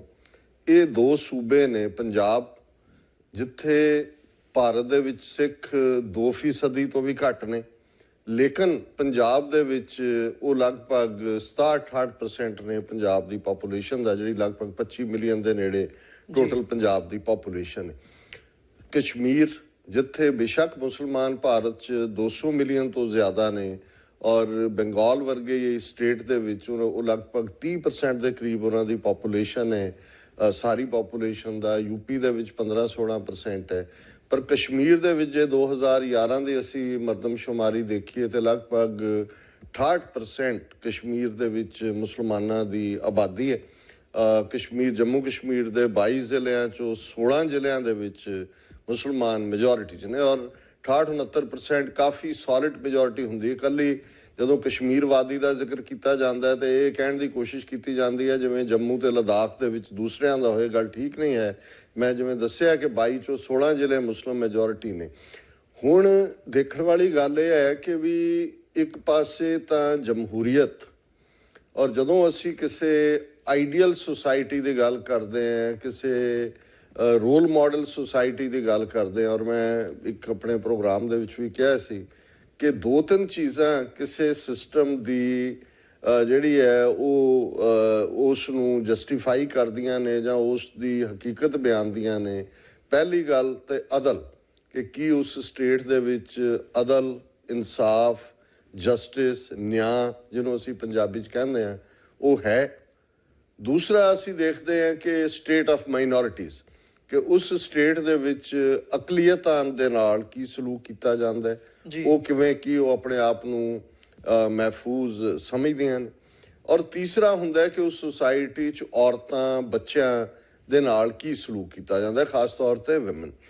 ਹੁਣ ਜੇ ਦੇਖਣਾ ਹੋਏ ਕਿ ਵੀ ਅਦਲ ਦੀ ਜੇ ਗੱਲ ਕਰੀਏ ਤੇ ਉਹ ਜਦੋਂ ਅਸੀਂ ਸਿੱਖ ਨੁਕਤਾ ਨਿਗਾਹ ਤੋਂ ਗੱਲ ਕਰਦੇ ਤੇ ਫਿਰ ਜੂਨ 84 ਨੂੰ ਜੇ ਅਸੀਂ ਫਾਈਨਲ ਕੱਟ ਆਫ ਡੇਟ ਲੈ ਲਈਏ ਡਿਸਕਸ਼ਨ ਦੇ ਲਈ, ਜਦੋਂ ਕਿ ਸਿੱਖਾਂ ਦੇ ਸਭ ਤੋਂ ਮੁਕੱਦਸ ਥਾਂ ਦਰਬਾਰ ਸਾਹਿਬ ਅੰਮ੍ਰਿਤਸਰ ਦੇ ਉੱਤੇ ਟੈਂਕਾਂ ਤੋਪਾਂ ਦੇ ਨਾਲ ਭਾਰਤੀ ਫੌਜ ਨੇ ਹਮਲਾ ਕੀਤਾ। ਔਰ ਫਿਰ ਦੂਸਰਾ ਉਸੇ ਜੂਨ ਦੇ ਮਹੀਨੇ ਕੁਝ ਮਹੀਨੇ ਬਾਅਦ 31 ਅਕਤੂਬਰ 1984 ਨੂੰ ਜਦੋਂ ਕਿ ਇੰਦਰਾ ਗਾਂਧੀ ਨੂੰ ਉਸ ਦੇ ਕੀਤੇ ਦੀ ਸਜ਼ਾ 2 ਬਹਾਦਰ ਸਿੰਘਾਂ ਨੇ ਦਿੱਤੀ, ਸ਼ਹੀਦ ਬੇਅੰਤ ਸਿੰਘ, ਸ਼ਹੀਦ ਸਤਵੰਤ ਸਿੰਘ ਨੇ। ਔਰ ਕਿਵੇਂ ਭਾਰਤ ਭਰ ਦੇ ਵਿੱਚ, ਖਾਸ ਤੌਰ ਤੇ ਦਿੱਲੀ, ਕਾਨਪੁਰ, ਬੋਕਾਰੋ ਦੇ ਵਿੱਚ ਹਜ਼ਾਰਾਂ ਸਿੱਖਾਂ ਦਾ ਕਤਲੇਆਮ ਕੀਤਾ ਗਿਆ, ਨਸਲਕੁਸ਼ੀ ਕੀਤੀ ਗਈ, ਸਿੱਖ ਬੀਬੀਆਂ ਦੇ ਨਾਲ ਜਿਹੜਾ ਹੈ ਉਹ ਜ਼ਬਰ ਜਨਾਹ ਹੋਇਆ। ਔਰ ਕਿਵੇਂ ਛੋਟੇ ਛੋਟੇ ਬੱਚਿਆਂ ਨੂੰ ਵੀ ਨਹੀਂ ਬਖਸ਼ਿਆ ਗਿਆ, ਬਿਲੀਅਨਸ ਆਫ ਡਾਲਰਸ ਦੀ ਜਿਹੜੀ ਹੈ ਉਹ ਪ੍ਰਾਪਰਟੀ ਲੁੱਟੀ ਗਈ, ਸਾੜੀ ਗਈ। ਔਰ ਇਸ ਵਾਕਿਆ ਨੂੰ ਜੇ ਅਸੀਂ 32-33 ਸਾਲ ਬੀਤਣ ਤੋਂ ਬਾਅਦ ਵੀ ਦੇਖਦੇ ਤੇ ਉੱਥੇ ਕੀ ਗੱਲ ਖੜੀ ਹੈ ਕਿਸੇ ਅਦਾਲਤ 'ਚ। ਅੱਜ ਜਦੋਂ ਸੁਪਰੀਮ ਕੋਰਟ ਇਹ ਕਹਿੰਦਾ ਜੀ ਕਸ਼ਮੀਰ ਦੇ ਮੁੱਦੇ ਤੇ ਈਵਨ ਪਬਲਿਕ ਇੰਟਰਸਟ ਲਿਟੀਗੇਸ਼ਨ ਦੇ ਉੱਤੇ ਸਾਨੂੰ ਕੋਈ ਕਾਹਲੀ ਨਹੀਂ ਹੈ, ਤੇ ਫਿਰ ਇਹ ਦੇਖਣ ਵਾਲੀ ਗੱਲ ਹੈ ਕਿ ਜਦੋਂ 31 ਅਕਤੂਬਰ 84 ਨੂੰ ਦਿੱਲੀ ਦੇ ਵਿੱਚ ਹੀ ਸੁਪਰੀਮ ਕੋਰਟ ਜਿੱਥੇ ਹੈ ਉੱਥੇ ਵਾਪਰ ਰਿਹਾ ਸੀ, ਕਿਸੇ ਨੇ ਕੋਈ ਸੂ ਮੋਟੋ ਨੋਟਿਸ ਨਹੀਂ ਲਿਆ। ਕਿਸੇ ਸੁਪਰੀਮ ਕੋਰਟ ਦੇ ਬੈਂਚ ਨੇ ਅੱਜ ਤੱਕ 3 ਦਹਾਕਿਆਂ ਤੋਂ ਵੀ ਜ਼ਿਆਦਾ ਬੀਤਣ ਤੋਂ ਬਾਅਦ ਕੋਈ ਜਸਟਿਸ ਨਾਂ ਦੀ ਚੀਜ਼ ਸਿੱਖਾਂ ਨੂੰ ਨਹੀਂ ਮਿਲੀ। ਸੋ ਜ਼ਾਹਰ ਹੈ ਕਿ ਇਸ ਮੁੱਦੇ ਦੇ ਉੱਤੇ, ਔਰ ਇਹੀ ਕਹਾਣੀ ਜੰਮੂ ਕਸ਼ਮੀਰ ਦੇ ਹਵਾਲੇ ਨਾਲ ਵੀ ਸੁਪਰੀਮ ਕੋਰਟ ਦਾ ਐਕਸਪੋਜ਼ਰ, ਔਰ ਉਹਦੇ 'ਚ ਜ਼ਾਹਰ ਹੈ ਕਿ ਅਸੀਂ ਇੱਕ ਜਿਹੜਾ ਕੇਸ ਜਿਹਦੇ 'ਚ ਕਿ ਦੋਨੋਂ ਹੀ ਸਿੱਖ ਔਰ ਕਸ਼ਮੀਰੀ ਇਨਵੋਲਵ ਨੇ, ਚਿੱਠੀ ਸਿੰਘਪੁਰਾ ਕਤਲੇਆਮ, ਜਦੋਂ 20 ਮਾਰਚ 2000 ਨੂੰ ਪ੍ਰੈਜ਼ੀਡੈਂਟ ਕਲਿੰਟਨ ਭਾਰਤ ਦੇ ਦੌਰੇ ਤੇ ਜਾਂਦੇ ਨੇ ਤੇ ਕਸ਼ਮੀਰ ਵਾਦੀ ਦੇ ਜ਼ਿਲ੍ਹਾ ਅਨੰਤਨਾਗ ਦੇ ਚਿੱਠੀ ਸਿੰਘਪੁਰਾ ਪਿੰਡ ਦੇ ਵਿੱਚ 35 ਸਿੱਖਾਂ ਨੂੰ ਮੌਤ ਦੇ ਘਾਟ ਉਤਾਰਿਆ ਜਾਂਦਾ ਹੈ ਗੁਰਦੁਆਰੇ ਦੀ ਕੰਧ ਨਾਲ ਖੜੇ ਕਰਕੇ। ਇਹ ਵੀ ਉਹ ਪੀਰੀਅਡ ਸੀ। ਅੱਜ ਵੀ ਜਦੋਂ ਅਸੀਂ ਇਸ ਵਿਚਾਰ ਚਰਚਾ ਨੂੰ ਅੱਗੇ ਤੋਰਾਂਗੇ ਕਿ ਜਦੋਂ ਕਲਿੰਟਨ ਨੇ ਆਪਣੀ ਵਿਜ਼ਿਟ ਸ਼ੁਰੂ ਕੀਤੀ ਔਰ ਉਹਦਾ ਲਾਸਟ ਇੰਟਰਵਿਊ ਸੀ ਕਿ Kashmir is the nuclear flash point for the world. ਹੁਣ ਜ਼ਾਹਰ ਹੈ ਕਿ ਇਹ ਜਿਹੜੇ ਅੰਗਰੇਜ਼ੀ ਲੈਂਗੁਏਜ ਦੀ ਨੁਆਂਸ ਸਮਝਦੇ ਨੇ, ਉਹ ਫਲੈਸ਼ ਪੁਆਇੰਟ ਨੂੰ ਸਮਝਦੇ ਨੇ ਵੀ ਕੀ ਹੈ ਕਿ ਕਿਸੇ ਵੇਲੇ ਵੀ ਨਿਊਕਲੀਅਰ ਟ੍ਰਿਗਰ ਜਿਹੜਾ ਹੈ ਉਸ ਧਰਤੀ ਤੇ ਹੋ ਸਕਦਾ ਹੈ ਔਰ ਉਹ ਸਾਰੇ ਦੁਨੀਆ ਨੂੰ ਆਪਣੀ ਲਪੇਟ ਦੇ ਵਿੱਚ ਲੈ ਸਕਦਾ। ਹੁਣ ਜ਼ਾਹਰ ਹੈ ਕਿ ਉਦੋਂ ਕਸ਼ਮੀਰ ਦੇ ਵਿੱਚ ਜਿਹੜੀ ਹੈ ਉਹ ਆਜ਼ਾਦੀ ਦੀ ਸਟਰਗਲ ਚੱਲ ਰਹੀ ਸੀ। ਸੋ ਇਸ ਇੱਕ ਐਕਸ਼ਨ ਦੇ ਨਾਲ ਉਹਨਾਂ ਨੇ ਜਿੱਥੇ ਸਾਰੀ ਸਿਚੁਏਸ਼ਨ ਨੂੰ ਡਾਈਵਰਟ ਕੀਤਾ, ਭਾਰਤੀ ਏਜੰਸੀਆਂ ਨੇ ਆਪਣੇ ਕਾਰਨਾਮੇ ਨੂੰ ਪਾਕਿਸਤਾਨ ਦੀ ਲਸ਼ਕਰੇ ਤੌਇਬਾ ਦੇ ਖਾਤੇ 'ਚ ਪਾਇਆ, ਉੱਥੇ ਉਹਨਾਂ ਨੇ ਉਹੀ ਕੁਝ ਕਰਨਾ ਚਾਹਿਆ ਜੋ ਉਹਨਾਂ ਨੇ ਕਸ਼ਮੀਰੀ ਪੰਡਤਾਂ ਦੀ ਮਾਈਗ੍ਰੇਸ਼ਨ ਕਰਵਾ ਕੇ ਕੀਤਾ ਸੀ। ਇਹ ਵੱਖਰੀ ਗੱਲ ਹੈ ਕਿ ਸਿੱਖਾਂ ਨੇ ਉੱਥੋਂ ਹਿਜਰਤ ਨਹੀਂ ਕੀਤੀ। ਪਰ ਇੱਕ ਗੱਲ ਜ਼ਾਹਰ ਹੈ ਕਿ ਜਦੋਂ ਇਸ ਗੱਲ ਦਾ ਰੌਲਾ ਪਿਆ ਕਿ ਭਾਈ ਇਹ ਤਾਂ ਸਰਕਾਰ ਦਾ ਕੰਮ ਹੈ, ਡਾਇਸਪੋਰਾ ਸਿੱਖਾਂ ਨੇ ਪਾਇਆ, ਔਰ ਉਸ ਤੋਂ 2 ਦਿਨ ਬਾਅਦ ਉਹਨਾਂ ਨੇ ਉਸ ਦੇ ਨੇੜੇ ਹੀ ਚਿੱਠੀ ਸਿੰਘਪੁਰਾ ਦੇ ਪੱਥਰੀ ਬਲ ਤੋਂ ਲਾਗਲੇ ਪਿੰਡਾਂ 'ਚੋਂ 5 ਕਸ਼ਮੀਰੀ ਨੌਜਵਾਨ ਚੁੱਕ ਕੇ ਮਾਰੇ ਔਰ ਇਹ ਪ੍ਰਚਾਰ ਦਿੱਤਾ ਕਿ ਜੀ ਇਹ ਤਾਂ ਜਿਹੜਾ ਹੈ ਉਹ ਪਾਕਿਸਤਾਨ ਦੇ ਤੋਂ ਜਿਹੜੇ ਆਏ ਸੀ ਜਿਨ੍ਹਾਂ ਨੇ ਇਹ ਕਾਰਾ ਕੀਤਾ ਸੀ ਉਹ ਮਾਰ ਦਿੱਤੇ ਗਏ ਨੇ। ਔਰ ਕਟਿੰਗ ਦਾ ਸਟੋਰੀ ਸ਼ਾਰਟ, ਇਸ ਦੇ ਉੱਤੇ ਹੁਣ ਜਿਹੜਾ ਫਾਰੂਕ ਅਬਦੁੱਲਾ ਖੁਦ ਜੇਲ੍ਹ ਦੇ ਵਿੱਚ ਡੱਕਿਆ ਹੋਇਆ, ਉਹਨੇ ਘਰ ਦੇ ਵਿੱਚ ਨਜ਼ਰਬੰਦ ਕੀਤਾ ਹੋਇਆ, ਉਹਨੇ CBI ਇਨਕੁਆਇਰੀ ਵੀ ਚਾਹੀ, ਚੀਫ ਮਿਨਿਸਟਰ ਸੀ ਉਦੋਂ, ਕਿਸੇ ਨੇ ਨਹੀਂ ਮੰਨਿਆ। ਲੇਕਿਨ ਲੋਕਾਂ ਦੇ ਵਿੱਚ ਰੋਸ ਸੀ ਕਿਉਂਕਿ ਪੱਥਰੀ ਬਲ ਦੇ ਨੌਜਵਾਨਾਂ ਦੇ ਮੁੱਦੇ ਦੇ ਉੱਤੇ ਕਸ਼ਮੀਰੀ ਇੱਕ ਪਲੇਟਫਾਰਮ ਤੇ ਆਏ ਔਰ ਇਹ ਸਾਬਤ ਹੋਇਆ ਕਿ ਵੀ ਇਹ ਝੂਠੇ ਮਾਰੇ ਨੇ, ਉਹਨਾਂ ਦਾ ਕੋਈ ਪਾਕਿਸਤਾਨ ਦੇ ਨਾਲ ਕਿਸੇ ਨਾਲ ਤਾਲੁਕ ਨਹੀਂ ਹੈ। ਉਹ ਕੇਸ ਵੀ ਸੁਪਰੀਮ ਕੋਰਟ ਤੱਕ ਗਿਆ। ਸੁਪਰੀਮ ਕੋਰਟ ਨੇ ਫਾਈਨਲੀ ਇਹ ਕਿਹਾ ਕਿ ਜੀ ਇਹ ਕਿਉਂਕਿ ਫੌਜ ਔਰ ਉੱਥੇ ਸਪੈਸ਼ਲ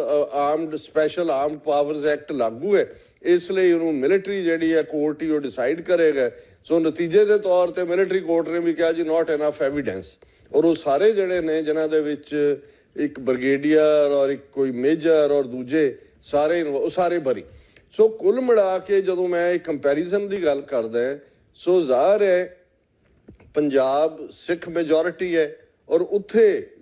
ਕਾਨੂੰਨ ਦਾ ਕੋਈ ਮਤਲਬ ਨਹੀਂ ਹੈ, ਜੋ ਮਰਜ਼ੀ ਕਰੋ। ਉਹਨਾਂ ਨੂੰ ਪਤਾ ਹੈ ਕਿ ਟੋਟਲ ਇੰਪਿਊਨਿਟੀ ਹੈ, ਕਿਸੇ ਨੂੰ ਕੋਈ ਜਵਾਬਦੇਹ ਨਹੀਂ ਠਹਿਰਾਇਆ ਜਾਏਗਾ। ਜੰਮੂ ਕਸ਼ਮੀਰ ਸਟੇਟ ਜਿਹੜੀ ਮੁਸਲਿਮ ਮੈਜੋਰਿਟੀ ਹੈ ਉਸ ਦੇ ਵਿੱਚ ਵੀ ਹੈ, ਔਰ ਇਹਦੇ 'ਚ ਇੱਕ ਜਿਹੜੀ ਮੈਂ ਕਾਮਨੈਲਿਟੀ ਜ਼ਰੂਰ ਬਿਆਨਣੀ ਚਾਹਾਂਗਾ, ਕਿਉਂਕਿ ਅਕਸਰ ਅਸੀਂ ਆਪਣੀ ਲੀਡਰਸ਼ਿਪ ਜਿਹੜੀ 47 ਦੌਰ ਦੀ ਸੀ, ਜਿਨ੍ਹਾਂ ਦੇ ਵਿੱਚ ਮਾਸਟਰ ਤਾਰਾ ਸਿੰਘ, ਗਿਆਨੀ ਕਰਤਾਰ ਸਿੰਘ, ਬਲਦੇਵ ਸਿੰਘ, ਵੱਡਾ ਰੋਲ ਮਾਸਟਰ ਤਾਰਾ ਸਿੰਘ, ਉਹਨਾਂ ਨੂੰ ਅਸੀਂ ਅਕਸਰ ਉਹਨਾਂ ਦੇ ਉੱਤੇ ਇਲਜ਼ਾਮ ਲਾਉਂਦੇ ਹਾਂ, ਔਰ ਰਾਈਟਲੀ ਸੋ, ਕਿ ਵੀ ਉਹਨਾਂ ਨੇ ਆਪਣਾ ਮੌਕਾ ਗਵਾਇਆ 47 ਦੇ ਵਿੱਚ। ਇੱਕ ਅਲੱਗ ਨੇਸ਼ਨ ਦੀ ਗੱਲ ਜਿਹੜੀ ਅੰਗਰੇਜ਼ਾਂ ਦੀ ਆਫਰ ਸੀ, ਜਾਂ ਈਵਨ ਪਾਕਿਸਤਾਨ ਦੇ ਨਾਲ ਕੋਈ ਅਲਾਇੰਸ ਬਣਾਉਣ ਦੀ ਗੱਲ, ਜਿਸ ਦੀ ਕਾਇਦੇ ਆਜ਼ਮ ਮੁਹੰਮਦ ਅਲੀ ਜਿਨ੍ਹਾਂ ਵੱਲੋਂ ਆਫਰ ਸੀ, ਕਿ ਉਹਨਾਂ ਨੇ ਨਹੀਂ। ਔਰ ਇਹਦੇ ਨਾਲ ਫਿਰ ਇਹ ਗੱਲ ਵੀ ਕਹੀ ਜਾਂਦੀ ਵੀ ਉਹ ਗੱਲ ਤਾਂ ਨਹੀਂ ਸੁਣੀ। ਈਵਨ ਕਾਂਗਰਸ ਦੇ ਨਾਲ ਵੀ ਜਾਂ ਇੰਡੀਆ ਨਾਲ ਵੀ ਉਹਨਾਂ ਨੇ ਐਕਸੀਡ ਕੀਤਾ, ਤੇ ਕੋਈ ਲਿਖਤੀ ਪੜ੍ਹਤੀ ਕੋਈ ਸਮਝੌਤਾ ਨਹੀਂ ਕੀਤਾ, ਕੋਈ ਜਿਹੜਾ ਉਹਦੇ 'ਚ ਕਨਸਟੀਟਿਊਸ਼ਨਲ ਗਾਰੰਟੀ ਨਹੀਂ ਆਈ। ਔਰ ਇਹ ਵੀ ਇੱਕ ਰਿਹਾ ਵੀ 1950 'ਚ ਅਕਾਲੀ ਲੀਡਰਸ਼ਿਪ ਜਦੋਂ ਸਿੱਖਾਂ ਦੇ ਲਈ ਖਾਸ ਦਰਜਾ ਜਾਂ ਸਪੈਸ਼ਲ ਸਟੇਟਸ ਮੰਗਦੀ ਸੀ, ਤੇ ਇਹ ਅਕਾਲੀ ਦਲ ਦੇ ਰੈਜ਼ੋਲੂਸ਼ਨ ਨੇ ਕਿ ਸਾਨੂੰ ਆਰਟੀਕਲ 370 ਦਿਓ, ਕਿ ਜਿਸ ਤਰ੍ਹਾਂ ਜੰਮੂ ਕਸ਼ਮੀਰ ਦੇ ਵਿੱਚ ਜਿਹੜਾ ਉਹਨਾਂ ਨੂੰ ਸਪੈਸ਼ਲ ਦਰਜਾ ਹਾਸਲ ਹੈ, ਉਹਨਾਂ ਦੀ ਆਪਣੀ ਕੰਸਟੀਟਿਊਐਂਟ ਅਸੈਂਬਲੀ ਬਣੀ ਹੋਈ ਹੈ, ਉਹਨਾਂ ਦੀ ਆਪਣੀ ਸਟੇਟ ਅਸੈਂਬਲੀ ਹੈ, ਆਪਣਾ ਝੰਡਾ ਹੈ, ਔਰ ਇਹ ਸਾਨੂੰ ਦਿਓ। ਇਹ ਅਕਾਲੀ ਦਲ ਦੇ ਰੈਜ਼ੋਲੂਸ਼ਨ ਨੇ।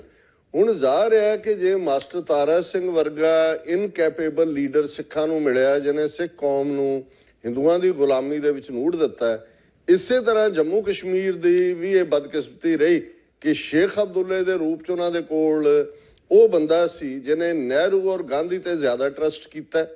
ਕਾਇਦੇ ਆਜ਼ਮ ਨੂੰ ਤਾਂ ਉਹਨਾਂ ਨੇ ਉਸ ਪੀਰੀਅਡ 'ਚੋਂ ਜੰਮੂ ਕਸ਼ਮੀਰ 'ਚ ਕਦੇ ਆਏ ਵੀ ਨਹੀਂ ਹੈ, ਕਿਉਂਕਿ ਸ਼ੇਖ ਅਬਦੁੱਲਾ ਪੂਰੀ ਤਰ੍ਹਾਂ ਹਸਟਾਈਲ ਸੀ। ਔਰ ਸ਼ੇਖ ਅਬਦੁੱਲਾ ਇਹ ਸਮਝਦਾ ਸੀ ਕਿ ਜੀ ਉਹਨੇ ਬੜਾ ਕੱਦੂ ਦੇ ਵਿੱਚ ਤੀਰ ਮਾਰਿਆ, ਉਹਨੇ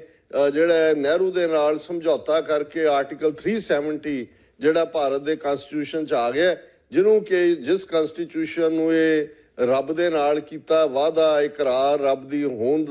ਰੱਬ ਦੀ ਪ੍ਰੈਜ਼ੈਂਸ ਕੀਤਾ ਇਕਰਾਰ, ਦੱਸਦੇ ਆ ਸੈਕਰੋਸਾਂਕਟ ਕਹਿੰਦੇ ਨੇ ਕਿ ਜਿਹੜੀ ਸੈਕਰਡ ਕਾਊ ਹੈ। ਹੁਣ ਮੈਂ ਸਮਝਦਾ ਹਾਂ ਵੀ ਉਹ ਸਿੱਖ ਜਿਹੜੇ ਮਹਿਸੂਸ ਕਰਦੇ ਸੀ ਕਿ ਜੀ ਜੇ ਅਸੀਂ ਕਨਸਟੀਟਿਊਸ਼ਨਲੀ ਗਾਰੰਟੀ ਲੈ ਕੇ ਇਹਨਾਂ ਦੇ ਨਾਲ ਰਲਦੇ ਤੇ ਫਿਰ ਗੱਲ ਹੋਰ ਹੋਣੀ ਸੀ। ਉਹਨਾਂ ਨੇ ਇੱਕ ਮੀਟਿੰਗ ਦੇ ਵਿੱਚ 2-3 ਘੰਟੇ ਦੇ ਵਿੱਚ ਰਾਜ ਸਭਾ ਦੇ ਵਿੱਚ ਉਹ ਕਨਸਟੀਟਿਊਸ਼ਨ ਦਾ ਸੈਕਰੋਸਾਂਕਟ ਹੋਣਾ ਚੁੱਕ ਕੇ ਰੱਦੀ ਦੀ ਟੋਕਰੀ ਦੇ ਵਿੱਚ ਸੁੱਟੇ। ਔਰ ਇਸ ਤੋਂ ਇਹ ਸਾਫ਼ ਹੋ ਗਿਆ ਕਿ ਦੋਨੋਂ ਕੌਮਾਂ ਦੀ ਬਦਕਿਸਮਤੀ ਪੰਜਾਬ ਔਰ ਕਸ਼ਮੀਰ 'ਚ ਜੇ 47 ਦੇ ਵਿੱਚ। ਔਰ ਜ਼ਾਹਰ ਹੈ ਕਿ ਅੱਜ ਜਦੋਂ ਫਾਰੂਕ ਅਬਦੁੱਲਾ ਹੋਏ ਜਾਂ ਮੁਫਤੀ ਮਹਿਬੂਬ ਦੀ ਜਿਹੜਾ ਮਹਿਬੂਬਾ ਹੋਏ, ਉਹ ਜਦੋਂ ਇਹ ਕਹਿ ਰਹੇ ਨੇ ਜੀ ਸਾਡਾ ਵਿਸ਼ਵਾਸ ਖਤਮ ਹੋ ਗਿਆ, ਸਾਨੂੰ ਇਰਰੈਲੇਵੈਂਟ ਕਰਤਾ ਔਰ ਇਹ ਬਿਲਕੁਲ ਧੋਖਾ ਹੋਇਆ, ਔਰ ਉਹ ਠੀਕ ਨੇ ਉਹਨਾਂ ਨੂੰ, ਕਿਉਂਕਿ ਆਪਣੇ ਉਹਨਾਂ ਦੀ ਟੱਬਰਾਂ ਦੀ ਲੈਗੇਸੀ ਹੈ ਜਿਹੜੇ ਉਹਨਾਂ ਦੇ ਨਾਲ ਰਲੇ। ਔਰ ਇਸ ਸਾਰੇ ਦੇ ਨਾਲ ਇੰਟਰਨੈਸ਼ਨਲ ਕਮਿਊਨਿਟੀ ਦੀ ਤੁਸੀਂ ਗੱਲ ਕੀਤੀ ਹੈ, ਪਰ ਮੈਂ ਇਹ ਸਮਝਦਾ ਹਾਂ ਕਿ ਵੀ ਇਹ ਇੱਕ ਇੰਡੀਪੈਂਡੈਂਟ ਟੌਪਿਕ ਦੇ ਤੌਰ ਤੇ ਅਸੀਂ ਇਹਨੂੰ ਡਿਸਕਸ ਕਰਾਂਗੇ ਕਿ ਕਿਵੇਂ ਇੰਟਰਨੈਸ਼ਨਲ ਕਮਿਊਨਿਟੀ ਦੋਨਾਂ ਕੌਮਾਂ ਦੇ ਮੁੱਦੇ ਤੇ। ਔਰ ਸਭ ਤੋਂ ਪਹਿਲਾਂ ਇੰਟਰਨੈਸ਼ਨਲ ਕਮਿਊਨਿਟੀ ਦੀ ਗੱਲ ਕਰਨ ਤੋਂ ਪਹਿਲਾਂ ਬ੍ਰਿਟਿਸ਼ ਸਭ ਤੋਂ ਵੱਡੇ ਕਲਪ੍ਰਿਟ, ਜਿਨ੍ਹਾਂ ਨੇ ਇਹ ਕਲੋਨੀਅਲ ਮੈਪ ਮੇਕਿੰਗ ਜਿਹੜੀ ਨਕਸ਼ਾਬੰਦੀ ਕੀਤੀ, ਜਿੱਥੇ ਜਿੱਥੇ ਦੁਨੀਆ ਦੇ ਵਿੱਚ ਟਰਬਲਡ ਸਪਾਟ ਨੇ, ਜੇ ਉਹ ਫਲਸਤੀਨ ਹੈ ਜਿੱਥੇ ਕਿ ਲੱਖਾਂ ਫਲਸਤੀਨੀ ਮਾਰੇ ਗਏ ਨੇ ਔਰ ਲਗਭਗ 70 ਸਾਲ ਬਾਅਦ ਵੀ ਜਿਹੜੀ ਹੈ ਉਹ ਵਿਚਾਰੀ ਬੇਘਰੀ ਕੌਮ ਉਵੇਂ ਹੀ ਇਜ਼ਰਾਈਲੀਆਂ ਦੇ ਜ਼ੁਲਮਾਂ ਦਾ ਸ਼ਿਕਾਰ ਹੋ ਰਹੀ ਹੈ। ਇਹ ਵੀ ਬ੍ਰਿਟਿਸ਼, ਕਿਉਂਕਿ ਇਹਨਾਂ ਦੇ ਕਬਜ਼ੇ 'ਚ ਸੀ ਫਲਸਤੀਨ, ਜਦੋਂ ਕਿ ਡਿਵੀਜ਼ਨ ਆਫ ਫਲਸਤੀਨ ਦੀ ਗੱਲ ਹੋਈ। ਫਿਰ ਅਸੀਂ ਅਫਰੀਕਾ ਦੇ ਵਿੱਚ ਕਈ ਸਪਾਟ ਦੇਖ ਸਕਦੇ ਹਾਂ ਕਿ ਜਿੱਥੇ ਕਿ ਇਹਨਾਂ ਦੀ ਮੈਪ ਮੇਕਿੰਗ ਨੇ ਉਸ ਕਿਸਮ ਦੀ ਮਿਸਚਿਫ ਕੀਤੀ। ਔਰ ਮਿਡਲ ਈਸਟ ਦੀ ਅਸੀਂ ਗੱਲ ਕੀਤੀ ਔਰ south Asia, India, Pakistan, red cliff line. ਪਹਿਲਾਂ ਤਾਂ ਅਸੀਂ ਜੇ ਸਿੱਖ ਕਮਿਊਨਿਟੀ ਦੀ ਗੱਲ ਕਰੀਏ ਕਿ ਵੀ ਕਿਵੇਂ ਸਾਨੂੰ ਉਸ ਲਾਈਨ ਦੇ 60% ਸਿੱਖ ਇੱਕ ਪਾਸੇ, 40% ਦੂਸਰੇ ਪਾਸੇ, ਇਹਦਾ ਲਰਚ ਛੱਡ ਕੇ ਔਰ ਬਿਨਾਂ ਇੱਕ ਵੀ ਬ੍ਰਿਟਿਸ਼ ਸੋਲਜਰ ਮਰਵਾਇਆ ਉਸ ਸਾਰੀ ਡਿਵੀਜ਼ਨ ਦੇ ਵਿੱਚ 1 ਮਿਲੀਅਨ ਦੇ ਲੋਕ ਜਿਹੜੇ ਨੇ ਮੁਸਲਮਾਨ, ਸਿੱਖ, ਹਿੰਦੂ ਮਾਰੇ ਗਏ। ਔਰ ਇਹੀ ਕੰਮ ਜਿਹੜਾ ਕਿ ਜੇ ਉਹਨਾਂ ਨੇ 1 ਸਾਲ ਬਾਅਦ ਜਾਣਾ ਸੀ ਸਪਟੈਂਬਰ 1948 ਚ, ਜਿਵੇਂ ਉਹਨਾਂ ਨੇ ਹੇਸਨ ਕੀਤਾ, ਆਪਣਾ ਬਿਸਤਰਾ ਬੰਨਿਆ, ਉਹਨਾਂ ਨੂੰ ਕੋਈ ਫਿਕਰ ਨਹੀਂ ਸੀ ਕਿ ਵੀ ਉੱਥੇ ਉਸ ਧਰਤੀ ਦੇ ਉੱਤੇ ਲੋਕਾਂ ਦਾ ਲੋਕ ਕਿਵੇਂ ਵਰਤਾਰਾ ਕਰਨਗੇ। ਜਿਹਨੇ ਲੀਕ ਖਿੱਚੀ ਰੈੱਡ ਕਲਿਫ, ਉਸ ਤੋਂ ਪਹਿਲਾਂ ਕਦੇ ਭਾਰਤ ਆਇਆ ਵੀ ਨਹੀਂ ਸੀ ਹੋਇਆ, ਔਰ ਉਸ ਹੇਸ ਦੇ ਵਿੱਚ ਉਹਨਾਂ ਨੇ ਆਪਣਾ ਤਾਂ ਕੋਈ ਬੰਦਾ ਨਹੀਂ ਮਰਵਾਇਆ। ਇਹੀ ਜਿਹੜੀ ਈਵਨ ਮਾਈਗ੍ਰੇਸ਼ਨ ਆਫ ਪਾਪੂਲੇਸ਼ਨ ਵੀ ਹੋਈ, ਜਿਹੜੀ ਕਿ ਖੂਨ ਖਰਾਬੇ ਤੋਂ ਬਾਅਦ ਹੋਈ, ਇਹ ਪੀਸਫੁਲੀ ਵੀ ਹੋ ਸਕਦੀ ਸੀ। ਸੋ ਇਹਦੇ ਲਈ ਵੀ ਉਹ 1 ਮਿਲੀਅਨ ਤੋਂ ਜ਼ਿਆਦਾ ਲੋਕਾਂ ਦਾ ਔਰ ਕਰੋੜ ਦੇ ਕਰੀਬ ਲੋਕਾਂ ਦਾ ਜਿਹੜਾ ਡਿਸਪਲੇਸ ਹੋਣਾ, ਉਹਨਾਂ ਦਾ ਖੂਨ ਵੀ ਇਹਨਾਂ ਦੇ ਬ੍ਰਿਟਿਸ਼ ਦੇ ਮੱਥੇ ਤੇ ਹੈ। ਔਰ ਜਦੋਂ ਅੱਜ ਅਸੀਂ ਜੰਮੂ ਕਸ਼ਮੀਰ ਦੀ ਗੱਲ ਕਰ ਰਹੇ ਹਾਂ, ਅਨਫਿਨਿਸ਼ਡ ਬਿਜ਼ਨਸ ਦੀ, ਕਿ ਵੀ ਲਗਭਗ 40% ਦੇ ਕਰੀਬ ਟੈਰੀਟੋਰੀ ਜਾਂ ਜਿਹੜੀ ਹੈ ਉਹ 572 ਦੇ ਕਰੀਬ ਦੇਸੀ ਬਾਦਸ਼ਾਹਾਂ ਦੇ ਕੋਲ ਸੀ, ਜਿਨ੍ਹਾਂ ਨੂੰ ਉਹਨਾਂ ਨੇ ਜਿਹੜਾ ਉਹ ਅੰਗਰੇਜ਼ਾਂ ਦੇ ਕੁੱਤੇ ਬਣੇ ਸੀ ਔਰ ਉਹਨਾਂ ਦੇ ਨਾਲ ਸਮਝੌਤੇ ਕਰਕੇ ਸੇਫ ਕੀਤਾ ਸੀ। ਉਹਨਾਂ ਨੇ ਕਿਹਾ ਜੀ ਤੁਸੀਂ ਜੁਆਇਨ ਕਰ ਲਓ, ਇੰਡੀਆ ਨੂੰ ਕਰ ਲਓ, ਪਾਕਿਸਤਾਨ ਨੂੰ ਕਰ ਲਓ, ਆਜ਼ਾਦ ਰਹਿਣਾ, ਆਜ਼ਾਦ ਰਹਿ ਲਓ। ਲੇਕਿਨ ਉਹਦੇ ਥੱਲੇ ਅਸੀਂ ਦੇਖਦੇ ਹਾਂ ਉਹ ਜੂਨਾਗੜ੍ਹ ਹੋਏ, ਉਹ ਹੈਦਰਾਬਾਦ ਹੋਏ, ਉਹ ਜੰਮੂ ਕਸ਼ਮੀਰ ਹੋਏ। ਬਹੁਤ ਵਾਰ ਜਦੋਂ ਅੱਜ ਅਸੀਂ ਜੰਮੂ ਕਸ਼ਮੀਰ ਦੀ ਗੱਲ ਕਰ ਰਹੇ ਹਾਂ, ਇਤਿਹਾਸ ਪੜ੍ਹਨ ਦਾ ਜਾਂ ਦੂਜਾ ਸਾਡੀਆਂ ਕੌਮਾਂ ਨੂੰ ਸ਼ੌਕ ਨਹੀਂ ਹੈ ਕਿ ਜਿਸ ਦਿਨ ਸਪਟੈਂਬਰ 48 ਨੂੰ ਕਾਇਦੇ ਆਜ਼ਮ ਮੁਹੰਮਦ ਅਲੀ ਜਿਨਾਹ ਫੌਤ ਹੁੰਦੇ ਨੇ, ਉਸ ਤੋਂ ਅਗਲੇ ਦਿਨ ਹੈਦਰਾਬਾਦ ਰਿਆਸਤ, ਜਿਹਦਾ ਏਰੀਆ 1 ਲੱਖ ਸਕੁਅਰ ਮਾਈਲ ਤੋਂ ਜ਼ਿਆਦਾ ਸੀ, ਅੱਜ ਭਾਰਤ ਦੀਆਂ 4 ਸਟੇਟਾਂ ਉਹਦੇ ਚੋਂ ਨਿਕਲੀਆਂ ਨੇ, ਉਸ ਦੇ ਉੱਤੇ ਭਾਰਤੀ ਫੌਜ ਨੇ ਹਮਲਾ ਕੀਤਾ, ਕਿਉਂਕਿ ਹੈਦਰਾਬਾਦ ਦੇ ਨਿਜ਼ਾਮ ਨੇ ਵੀ ਕਿਸੇ ਪਾਸੇ ਵੀ ਜਾਣ ਤੋਂ ਇਨਕਾਰ ਕੀਤਾ ਹੋਇਆ ਸੀ। ਔਰ ਜਿਹੜੀਆਂ ਰਿਪੋਰਟਾਂ ਉਹਨਾਂ ਨੇ ਦੱਬੀਆਂ ਹੋਈਆਂ ਨੇ, 40,000 ਤੋਂ ਜ਼ਿਆਦਾ ਹੈਦਰਾਬਾਦੀ ਮੁਸਲਮਾਨ ਭਾਰਤੀ ਫੌਜ ਦੇ ਜ਼ੁਲਮਾਂ ਦਾ ਸ਼ਿਕਾਰ, ਉਹਨੂੰ ਮਾਰਿਆ ਗਿਆ ਇੱਕ ਵੱਡਿਓ। ਔਰ ਸਭ ਕਿਸੇ ਦੀ ਕੋਈ ਪਰਵਾਹ ਨਹੀਂ ਕੀਤੀ ਗਈ ਕਿ ਜੀ ਉਹ ਫਰੀडम ਆਫ ਇੰਡੀਆ ਐਕਟ ਦੇ ਵਿੱਚ ਕੀ ਲਿਖਿਆ ਹੋਇਆ ਹੈ ਜਾਂ ਅਦਰਵਾਈਜ਼ ਕੀ ਹੈ। ਔਰ ਜੰਮੂ ਕਸ਼ਮੀਰ ਦੇ ਵਿੱਚ ਵੀ ਜਿੱਥੇ ਕਿ ਟ੍ਰੇਟਰ ਗੁਲਾਬ ਸਿੰਘ ਦੀ ਔਲਾਦ 6ਵੀਂ ਜਨਰੇਸ਼ਨ ਉਹਦੀ ਹਰੀ ਸਿੰਘ ਸੀ, ਉਹੀ ਗੁਲਾਬ ਸਿੰਘ ਜਿਹਨੇ 1846 ਦੀ ਪਹਿਲੀ ਸਿੱਖਾਂ ਅੰਗਰੇਜ਼ਾਂ ਦੀ ਜੰਗ ਵੇਲੇ ਸਿੱਖ ਰਾਜ ਦੇ ਨਾਲ ਗਦਾਰੀ ਕੀਤੀ। 3rd ਰੇਟ ਬੰਦੇ ਜਿਨ੍ਹਾਂ ਨੇ ਇੱਕ ਆਮ ਫੌਜੀ ਤੋਂ ਆਪਣੀ ਜ਼ਿੰਦਗੀ ਸ਼ੁਰੂ ਕੀਤੀ, ਸਿੱਖ ਦਰਬਾਰ 'ਚ ਆ ਕੇ ਰਾਜਿਆਂ ਦੇ ਖਿਤਾਬ ਇਹਨਾਂ ਨੂੰ ਮਿਲੇ ਔਰ ਉਹਨਾਂ ਨੇ ਕਿਵੇਂ ਸਿੱਖ ਰਾਜ ਨਾਲ ਗਦਾਰੀ ਕੀਤੀ ਔਰ ਉਹਦਾ ਇਨਾਮ ਅੰਮ੍ਰਿਤਸਰ ਦੀ ਟੀਟੀ ਦੇ ਥੱਲੇ ਫਿਰ 1846 ਦੇ ਵਿੱਚ ਜੰਮੂ ਕਸ਼ਮੀਰ ਦਾ ਰਾਜ ਗਿਫਟ ਦੇ ਤੌਰ ਤੇ, ਹਾਲਾਂ ਬਹੁਤ ਵਾਰ ਸਾਡੇ ਪਾਕਿਸਤਾਨੀ ਐਨਾਲਿਸਟ ਕਹਿਣਗੇ ਜੀ ਉਹਨੇ 72 ਲੱਖ ਨਾਨਕਸ਼ਾਹੀ ਰੁਪਈਏ ਦੇ ਕੇ ਖਰੀਦਿਆ, ਉਹਦੇ ਪਿਓ ਦਾ ਸੀ ਉਹਨਾਂ ਦਾ, ਉਹੀ ਖਜ਼ਾਨਾ ਸਿੱਖ ਰਾਜ ਦਾ। ਇੱਕ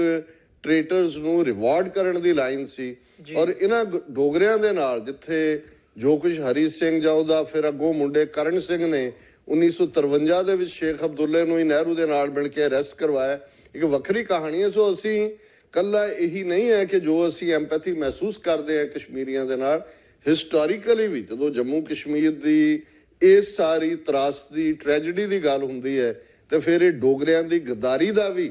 ਜਿਹੜਾ ਉਹ ਸਾਂਝਾ ਇੰਪੈਕਟ ਹੈ। ਗੁਲਾਬ ਸਿੰਘ ਨੇ ਕਿਵੇਂ ਸਿੱਖ ਰਾਜ ਨੂੰ ਬਿਟਰੇ ਕੀਤਾ ਔਰ ਕਿਵੇਂ ਹਰੀ ਸਿੰਘ ਨੇ ਜਦੋਂ ਉਹਨੇ ਐਕਸੀਡ ਕੀਤਾ। ਨਹੀਂ, ਇਹ ਹਮੇਸ਼ਾ ਇੱਕ ਡਿਬੇਟ ਹੈ, ਪਰ ਇਹ ਵੀ ਮੰਨ ਲਿਆ ਜਾਏ ਜੇ ਡਿਬੇਟ ਜਾਂ ਡਿਸਕਸ਼ਨ ਦੀ ਖਾਤਰ ਕਿ ਜਿਹੜਾ ਉਹਨਾਂ ਦਾ ਐਕਸੈਸ਼ਨ ਡਾਕੂਮੈਂਟ ਹੈ, ਜਦੋਂ ਤੁਸੀਂ ਉਹਨੂੰ ਦੇਖਦੇ ਹੋ ਤੇ ਉਹ ਉਸ ਲਾਈਨ ਦੇ ਉੱਤੇ ਹੀ ਸੀ ਜਿਹੜਾ ਕਿ ਕੈਬਨਿਟ ਮਿਸ਼ਨ ਪਲਾਨ ਦੇ ਥੱਲੇ ਇੱਕ ਸਟੇਜ ਦੇ ਉੱਤੇ ਆਫਰ ਸੀ, ਜਿਹਦੇ 'ਚ ਕਿ ਭਾਈ 3 ਜਿਹੜੇ ਮਹਿਕਮੇ ਨੇ ਜਿਨ੍ਹਾਂ ਦੇ ਵਿੱਚ ਡਿਫੈਂਸ ਹੈ, ਫੋਰਨ ਅਫੇਅਰਸ ਹੈ ਔਰ ਕਮਿਊਨੀਕੇਸ਼ਨ ਹੈ, ਇਹ ਸਟੇਟਾਂ ਦੇ ਕੋਲ ਹੋਣ ਔਰ ਇਹ ਫੈਡਰਲ ਹੋਣ, ਬਾਕੀ ਸਾਰੇ ਮਹਿਕਮੇ ਸਟੇਟਾਂ ਦੇ ਕੋਲ ਹੋਣ, ਜਿਹਨੂੰ ਕਿ ਇਹਨਾਂ ਨੇ ਕਾਂਗਰਸ ਨਹੀਂ ਸੀ ਮੰਨੀ। ਪਰ ਕਸ਼ਮੀਰ ਐਕਸੈਸ਼ਨ ਡਾਕੂਮੈਂਟ ਦਾ ਇਹੀ ਆਧਾਰ ਸੀ, ਆਰਟੀਕਲ 370 ਦਾ ਵੀ ਇਹੀ ਬੇਸਿਸ ਸੀ। ਸੋ ਜਿਹਨੂੰ ਇਹਨਾਂ ਨੇ ਹੋਲੀ ਐਗਰੀਮੈਂਟ ਕਹਿ ਕੇ, ਸੈਕਰਡ ਕਾਊ ਕਹਿ ਕੇ ਔਰ ਮੁੜ ਕੇ ਹਰੀ ਸਿੰਘ ਸੀਨ ਤੋਂ ਗਾਇਬ ਹੋ ਗਿਆ। ਨਾਲ ਦੀ ਨਾਲ ਅਗਲੇ ਸਾਲ ਅਸੀਂ ਯੁਵਰਾਜ ਕਰਨ ਸਿੰਘ ਨੂੰ ਦੇਖਦੇ। ਔਰ ਇੱਥੇ ਇਸ ਗੱਲ ਦਾ ਇਹ ਵੀ ਧਿਆਨ ਰਹੇ ਕਿ ਇਸ ਕਸ਼ਮੀਰ ਐਗਰੀਮੈਂਟ ਦੇ ਨਾਲ ਇੱਕ ਗਦਾਰੀ ਇਹ ਜੁੜੀ ਹੋਈ ਸੀ ਕਿਉਂਕਿ ਨਹਿਰੂ ਖੁਦ ਜਨਵਰੀ 1948 ਦੇ ਵਿੱਚ ਜਦੋਂ ਕਸ਼ਮੀਰ ਦੇ ਵਿੱਚ ਸੀਜ਼ ਫਾਇਰ ਹੁੰਦਾ, ਇਸ ਇਸ਼ੂ ਨੂੰ UN ਸਿਕਿਉਰਿਟੀ ਕਾਉਂਸਲ 'ਚ ਲੈ ਕੇ ਜਾਂਦਾ ਔਰ UN ਸਿਕਿਉਰਿਟੀ ਕਾਉਂਸਲ ਦਾ ਰੈਜ਼ੋਲੂਸ਼ਨ ਕਿ ਭਾਰਤ ਔਰ ਪਾਕਿਸਤਾਨ ਦੋਨੋਂ ਪਾਸੇ ਦੇ ਜਿਹੜੇ ਕਸ਼ਮੀਰ ਨੇ ਉਹਨਾਂ ਦੇ ਲੋਕਾਂ ਨੂੰ ਅਮਨ ਬਹਾਲ ਕਰਕੇ ਫੌਜ ਵਿਦਡਰਾ ਹੋਏ, ਉਹਨਾਂ ਨੂੰ ਇਹ ਹੱਕ ਦਿੱਤਾ ਜਾਏ ਉਹ ਡਿਸਾਈਡ ਕਰਨ ਕਿ ਉਹਨਾਂ ਨੇ ਭਾਰਤ ਨਾਲ ਜਾਣਾ ਕਿ ਪਾਕਿਸਤਾਨ ਨਾਲ ਜਾਣਾ। ਸੋ ਭਾਰਤੀ ਹਾਕਮ ਇਸ ਗੱਲ ਨੂੰ ਚੰਗੀ ਤਰ੍ਹਾਂ ਸਮਝਦੇ ਸੀ ਕਿ ਵੀ ਜਦੋਂ ਵੀ ਇਹ ਆਜ਼ਾਦਾਨਾ ਤੌਰ ਤੇ ਜੰਮੂ ਕਸ਼ਮੀਰ ਦੇ ਲੋਕਾਂ ਨੂੰ ਇਹ ਹੱਕ ਮਿਲੇਗਾ ਉਹ ਪਾਕਿਸਤਾਨ ਦੇ ਨਾਲ ਜਾਣਗੇ। ਔਰ ਇਸ ਗੱਲ ਦੇ ਮੱਦੇਨਜ਼ਰ ਉਹਨਾਂ ਨੇ ਅਬਦੁੱਲਾ ਵਿੱਚ ਲਿਆਂਦਾ, ਸ਼ੇਖ ਅਬਦੁੱਲਾ, ਉਹਦੇ ਨਾਲ ਇਹ ਜਿਹੜੀ ਹੈ ਡੀਲ ਬਣਾਈ, ਕਿਉਂਕਿ ਉਦੋਂ ਤੱਕ ਹਰੀ ਸਿੰਘ ਪਾਸੇ ਹੋ ਚੁੱਕਾ ਸੀ ਔਰ ਸ਼ੇਖ ਅਬਦੁੱਲਾ ਜਿਹੜਾ ਉਹ ਇਲੈਕਟਿਡ ਚੀਫ ਮਿਨਿਸਟਰ ਦੇ ਤੌਰ ਦੇ ਉੱਤੇ ਚੀਫ ਮਿਨਿਸਟਰ ਨਹੀਂ ਸੀ, ਉਦੋਂ ਕੋਈ ਹੋਰ ਸਦਰੇ ਰਿਆਸਤ ਪ੍ਰੈਜ਼ੀਡੈਂਟ ਦੇ ਲਈ ਇਸਤੇਮਾਲ ਕਰਦੇ ਸੀ। ਔਰ ਉਹਦੇ ਨਾਲ ਇਹ ਐਗਰੀਮੈਂਟ ਦੇ ਥੱਲੇ ਫਿਰ ਮਿਸਟਰ ਆਇੰਗਾਰ ਉਸ ਨੇ ਇਸ ਜਿਹੜਾ ਉਹ ਸ਼ਿਕ ਨੂੰ ਆਰਟੀਕਲ 370 ਨੂੰ ਲਿਖਿਆ ਔਰ ਜਿਹੜਾ 26 ਜਨਵਰੀ 1950 ਨੂੰ ਕਨਸਟੀਟਿਊਸ਼ਨ ਲਾਗੂ ਹੋਇਆ ਉਸ ਦੇ ਵਿੱਚ ਇਹ ਆਰਟੀਕਲ 370 ਉਸੇ ਤਰ੍ਹਾਂ ਹੀ ਕਨਸਟੀਟਿਊਸ਼ਨ ਦਾ ਹਿੱਸਾ ਬਣਿਆ ਜਿਵੇਂ ਕਿ ਉਹਨਾਂ ਦੇ ਫੰਡਾਮੈਂਟਲ। ਇਹ ਕੋਈ ਬਾਅਦ ਦੀ ਹੋਈ ਅਮੈਂਡਮੈਂਟ ਨਹੀਂ ਹੈ। ਜੇ ਆਰਟੀਕਲ 35A ਦੇ ਉੱਤੇ ਤੁਸੀਂ ਗੱਲ ਕਰ ਸਕਦੇ ਹੋ ਕਿ 1954 ਚ ਪ੍ਰੈਜ਼ੀਡੈਂਟ ਰਜਿੰਦਰ ਪ੍ਰਸਾਦ ਨੇ ਲਿਆਂਦਾ, ਉਹ ਵੀ ਐਜ਼ ਐਨ ਐਡਜੰਕਟ ਸੀ ਟੂ ਦਾ ਆਰਟੀਕਲ 370, ਪਰ ਆਰਟੀਕਲ 370 ਕਨਸਟੀਟਿਊਸ਼ਨ ਦਾ ਬੇਸਿਸ ਹੈ ਜਿਸ ਦੇ ਨਾਲ ਇਹ ਗੱਲ ਹੋਈ। ਵੱਖਰੀ ਗੱਲ ਹੈ ਕਿ ਸ਼ੇਖ ਅਬਦੁੱਲਾ 1953 ਦੇ ਵਿੱਚ ਫਿਰ ਪਹਿਲੀ ਬਿਟਰੇਅਲ ਜਿਹੜੀ ਹੈ ਨਹਿਰੂ ਨੇ ਔਰ ਹਰੀ ਸਿੰਘ ਦੇ ਮੁੰਡੇ ਕਰਨ ਸਿੰਘ ਦੇ ਨੇ ਰਲ ਕੇ ਕੀਤੀ। ਅਬਦੁੱਲੇ ਨੂੰ ਬਿਹਾਈਂਡ ਪ੍ਰਿਜ਼ਨ ਬਿਹਾਈਂਡ ਜੇਲ੍ਹ ਭੇਜਿਆ ਗਿਆ। ਔਰ ਜੇ ਅਸੀਂ ਦੇਖੀਏ ਕਿ 1960 ਚ ਐਮਨੈਸਟੀ ਇੰਟਰਨੈਸ਼ਨਲ ਹੋਂਦ ਚ ਆਈ ਔਰ ਪਹਿਲਾ ਜਿਹੜਾ ਐਮਨੈਸਟੀ ਇੰਟਰਨੈਸ਼ਨਲ ਨੇ ਪ੍ਰਿਜ਼ਨਰ ਆਫ ਕੌਂਸ਼ੀਅਸ ਇਹ ਕਹਿ ਕੇ ਜਿਸ ਦੇ ਉੱਤੇ ਉਹਨਾਂ ਨੇ ਇੱਕ ਪੂਰੀ ਕੈਂਪੇਨ ਕੀਤੀ ਸ਼ੇਖ ਅਬਦੁੱਲੇ ਦੀ ਰਿਲੀਜ਼ ਲਈ। ਉਹ ਸ਼ੇਖ ਅਬਦੁੱਲਾ ਸੀ, ਉਹ ਕਿੰਨੇ ਸਾਲ ਜੇਲ੍ਹ 'ਚ ਰਿਹਾ ਮੈਨੂੰ ਐਗਜ਼ੈਕਟ ਈਅਰਸ ਨਹੀਂ, ਸ਼ਾਇਦ 12 ਜਾਂ 13 ਸਾਲ। ਪਰ ਅਫਸੋਸ ਕਿ ਸ਼ੇਖ ਅਬਦੁੱਲੇ ਨੇ ਨਾ ਪਹਿਲੀ ਸਟੇਜ ਦੇ ਉੱਤੇ ਵਿਜ਼ਡਮ ਦਿਖਾਈ ਕਿ ਆਪਣੇ ਲੋਕਾਂ ਦੇ ਲਈ ਖਲੋਣ ਦੀ ਥਾਂ ਇਹਨਾਂ ਦੇ ਉੱਤੇ ਇਤਬਾਰ ਕੀਤਾ। ਸੋ ਉਹ ਜੇਲ੍ਹ 'ਚ ਵੀ ਜਾ ਕੇ ਨੈਲਸਨ ਮੰਡੇਲਾ ਨਹੀਂ ਬਣ ਸਕਿਆ ਕਿ ਆਪਣੇ ਲੋਕਾਂ ਦੀ ਗੱਲ ਕਰੇ। ਇਵੈਂਚੁਅਲੀ ਇੰਦਰਾ ਗਾਂਧੀ ਦੇ ਨਾਲ ਸਮਝੌਤਾ ਕਰਕੇ ਉਹਨੇ ਉਹ ਸਾਰੀਆਂ ਸ਼ਰਤਾਂ ਕਿ ਜੀ ਠੀਕ ਹੈ ਹੁਣ ਸਦਰੇ ਰਿਆਸਤ ਨਹੀਂ ਹੋਏਗਾ, ਹੁਣ ਤਾਂ ਜਿਹੜਾ ਉਹ ਗਵਰਨਰ ਹੋਏਗਾ ਜਿਹਨੂੰ ਸੈਂਟਰ ਅਪਾਇੰਟ ਕਰੇਗਾ, ਉਹ ਖੁਦ ਚੀਫ ਮਿਨਿਸਟਰ ਵੀ ਬਣਿਆ। ਸਮਝੌਤੇ ਤੋਂ ਬਾਅਦ ਉਹ ਆਪ ਮਰ ਗਿਆ, ਫਿਰ ਉਹਦਾ ਮੁੰਡਾ ਫਾਰੂਕ ਅਬਦੁੱਲਾ, ਫਿਰ ਉਹਦਾ ਮੁੰਡਾ ਉਮਰ ਅਬਦੁੱਲਾ। ਸੋ ਇੱਕ ਪਾਸੇ ਇਹ ਟ੍ਰੇਟਸ ਦੀ ਦਾਸਤਾਨ ਹੈ। ਪਰ ਮੈਨੂੰ ਇੱਕ ਗੱਲ ਜਿਹਦੇ 'ਚ ਮੈਂ ਸਪਸ਼ਟ ਕਰ ਦਿਆਂ ਕਿ ਆਰਟੀਕਲ 370 ਕੋਈ ਹੈਵਨਲੀ ਗਿਫਟ ਨਹੀਂ ਸੀ ਜਿਹਦੇ ਥੱਲੇ ਕੋਈ ਕਸ਼ਮੀਰੀਆਂ ਨੂੰ ਕੋਈ ਬਹਿਸ਼ਤ ਦੀ ਟਿਕਟ ਦੇ ਦਿੱਤੀ ਹੋਏ। ਮੈਂ ਪਿਛਲੇ ਦਿਨਾਂ 'ਚ ਇੱਕ ਇੰਟਰਵਿਊ ਜਿਹੜਾ ਕਿ ਰਾਹ ਦਾ ਚੀਫ ਰਿਹਾ ਇੰਟੈਲੀਜੈਂਸ ਬਿਊਰੋ ਦਾ ਵੀ AS ਡੁਲਟ, ਉਸ ਦਾ ਇੱਕ ਟੀਵੀ ਚੈਨਲ ਤੇ ਦੇਖ ਰਿਹਾ ਸੀ। ਉਹਨੂੰ ਜਦੋਂ ਕਿਹਾ ਗਿਆ ਕਿ ਜੀ ਜੰਮੂ ਕਸ਼ਮੀਰ ਨੂੰ ਡਿਵਾਈਡ ਕਰ ਦਿੱਤਾ ਹੈ, ਦੋ ਯੂਨੀਅਨ ਟੈਰੀਟਰੀ ਬਣਾ ਦਿੱਤਾ ਹੈ, ਇੱਕ ਪਾਸੇ ਜੰਮੂ ਕਸ਼ਮੀਰ ਹੈ, ਇੱਕ ਪਾਸੇ ਲਦਾਖ ਹੈ, ਤੇ ਉਹ ਕਹਿੰਦਾ ਵੀ ਪਹਿਲਾਂ ਵੀ ਤਾਂ ਜੰਮੂ ਕਸ਼ਮੀਰ ਜਿਹੜਾ ਹੈ ਉਹ ਯੂਨੀਅਨ ਟੈਰੀਟਰੀ ਵਾਂਗ ਹੀ ਡੀਲ ਹੋ ਰਿਹਾ ਸੀ, ਸੈਂਟਰ ਹੀ ਉਹਨੂੰ ਰਨ ਕਰ ਰਿਹਾ ਸੀ। ਉਹ ਕਹਿੰਦਾ ਕੋਈ ਰੈਜ਼ੋਲੂਸ਼ਨ ਦੱਸੋ ਜੰਮੂ ਕਸ਼ਮੀਰ ਅਸੈਂਬਲੀ ਦਾ ਜਿਹੜਾ ਜਿਹਦੇ 'ਚ ਕਿ ਉਹਨਾਂ ਨੇ ਉਹ ਕੌਂਟਰੇਰੀ ਹੋਏ ਇੰਡੀਅਨ ਪਾਰਲੀਮੈਂਟ ਦੇ ਰੈਜ਼ੋਲੂਸ਼ਨ ਨਾਲੋਂ। ਕਹਿੰਦੇ ਹਾਂ 2000 ਦੇ ਨੇੜੇ ਤੇੜੇ ਫਾਰੂਕ ਅਬਦੁੱਲਾ ਨੇ ਕਸ਼ਮੀਰ ਦੀ ਆਟੋਨਮੀ ਦਾ ਰੈਜ਼ੋਲੂਸ਼ਨ ਪਾਸ ਕਰਵਾਇਆ ਸੀ, ਬੜਾ ਚੀਕ ਝਿਆੜਾ ਪਿਆ। ਸੈਂਟਰ ਨੇ ਵੀ ਕਿਹਾ ਉਹਨੂੰ ਕਿ ਬਈ ਇਹ ਤੂੰ, ਉਹਨੇ ਕਿਹਾ ਜੀ ਮੈਂ ਵੀ ਪੋਲੀਟੀਕਲ ਪਾਰਟੀ ਆ, ਲੋਕਾਂ ਨੂੰ ਕੁਝ ਤਾਂ ਦੱਸਣਾ, ਇਹਦੇ ਨਾਲ ਕਿਹੜਾ ਤੁਸੀਂ ਮੰਨੋ ਨਾ ਮੰਨੋ, ਇਹਦੇ ਨਾਲ ਕਿਹੜਾ ਤੁਸੀਂ ਸਾਨੂੰ ਆਟੋਨਮੀ ਦੇ ਦਿੱਤੀ ਹੈ ਜਾਂ ਕਸ਼ਮੀਰ ਨੇ ਆਟੋਨਮਸ ਹੋ ਜਾਣਾ। ਸੋ ਮੈਂ ਸਮਝਦਾ ਹਾਂ ਵੀ ਇਹ ਇੱਕ ਪਾਸੇ ਜਿਵੇਂ ਸਾਡੇ ਕੁਝ ਵਿਊਅਰਸ ਨੇ ਸਾਨੂੰ ਲਿਖਿਆ ਵੀ ਕਿ ਬਲੈਸਿੰਗ ਇਨ ਡਿਸਗਾਈਜ਼, ਮੈਂ ਸਮਝਦਾ ਵੀ ਠੀਕ ਹੈ ਇੰਟਰਨੈਸ਼ਨਲੀ ਕੋਈ ਰਿਐਕਸ਼ਨ ਨਹੀਂ ਹੋਇਆ। ਮੈਨੂੰ ਨਹੀਂ ਲੱਗਦਾ ਕਿ ਕਿਸੇ ਨੂੰ ਐਕਸਪੈਕਟਡ ਵੀ ਸੀ ਕਿ UN ਸਿਕਿਉਰਿਟੀ ਕੌਂਸਲ ਦੇ ਜਿਹੜੇ ਰੈਜ਼ੋਲੂਸ਼ਨ ਨੇ ਜੇ 72 ਸਾਲ 'ਚ ਨਹੀਂ ਇੰਪਲੀਮੈਂਟ ਹੋਏ ਔਰ ਉਹ ਵੀ ਜਾ ਕੇ ਉਹਨਾਂ ਦਾ UN secretary general Shimla agreement ਦੀ ਗੱਲ ਕਰਨ ਲੱਗ ਗਏ ਉਹਨਾਂ ਦੇ। ਇਹ ਤਾਂ UN ਦੇ ਹਵਾਲੇ ਨਾਲ ਮੇਰਾ ਅਕਸਰ ਕਹਿਣਾ ਹੁੰਦਾ ਹੈ ਕਿ ਇਟਸ ਏ ਗਟਲੈਸ, ਸਪਾਈਨਲੈਸ, ਟੂਥਲੈਸ ਆਰਗੇਨਾਈਜੇਸ਼ਨ। ਦੂਸਰਾ ਪੱਖ ਜਦੋਂ ਅਸੀਂ ਇੰਟਰਨੈਸ਼ਨਲ ਰਿਐਕਸ਼ਨ ਦੇ ਹਵਾਲੇ ਨਾਲ ਦੇਖਦੇ ਹਾਂ, ਗਵਾਂਢੀ ਦੇਸ਼ ਚਾਈਨਾ, ਜਿਹਦਾ ਜਦੋਂ ਪਾਕਿਸਤਾਨ ਨਾਲ ਸਬੰਧਾਂ ਦੀ ਗੱਲ ਹੁੰਦੀ ਹੈ ਤਾਂ ਉਸ ਦੋਸਤੀ ਨੂੰ ਹਿਮਾਲਿਆ ਸੇ ਉੱਚੀ ਔਰ ਸਮੁੰਦਰ ਸੇ ਗਹਿਰੀ ਕਿਹਾ ਜਾਂਦਾ ਹੈ। ਔਰ ਇਹਦੇ 'ਚ ਕੋਈ ਸ਼ੱਕ ਨਹੀਂ ਹੈ ਕਿ ਚਾਈਨਾ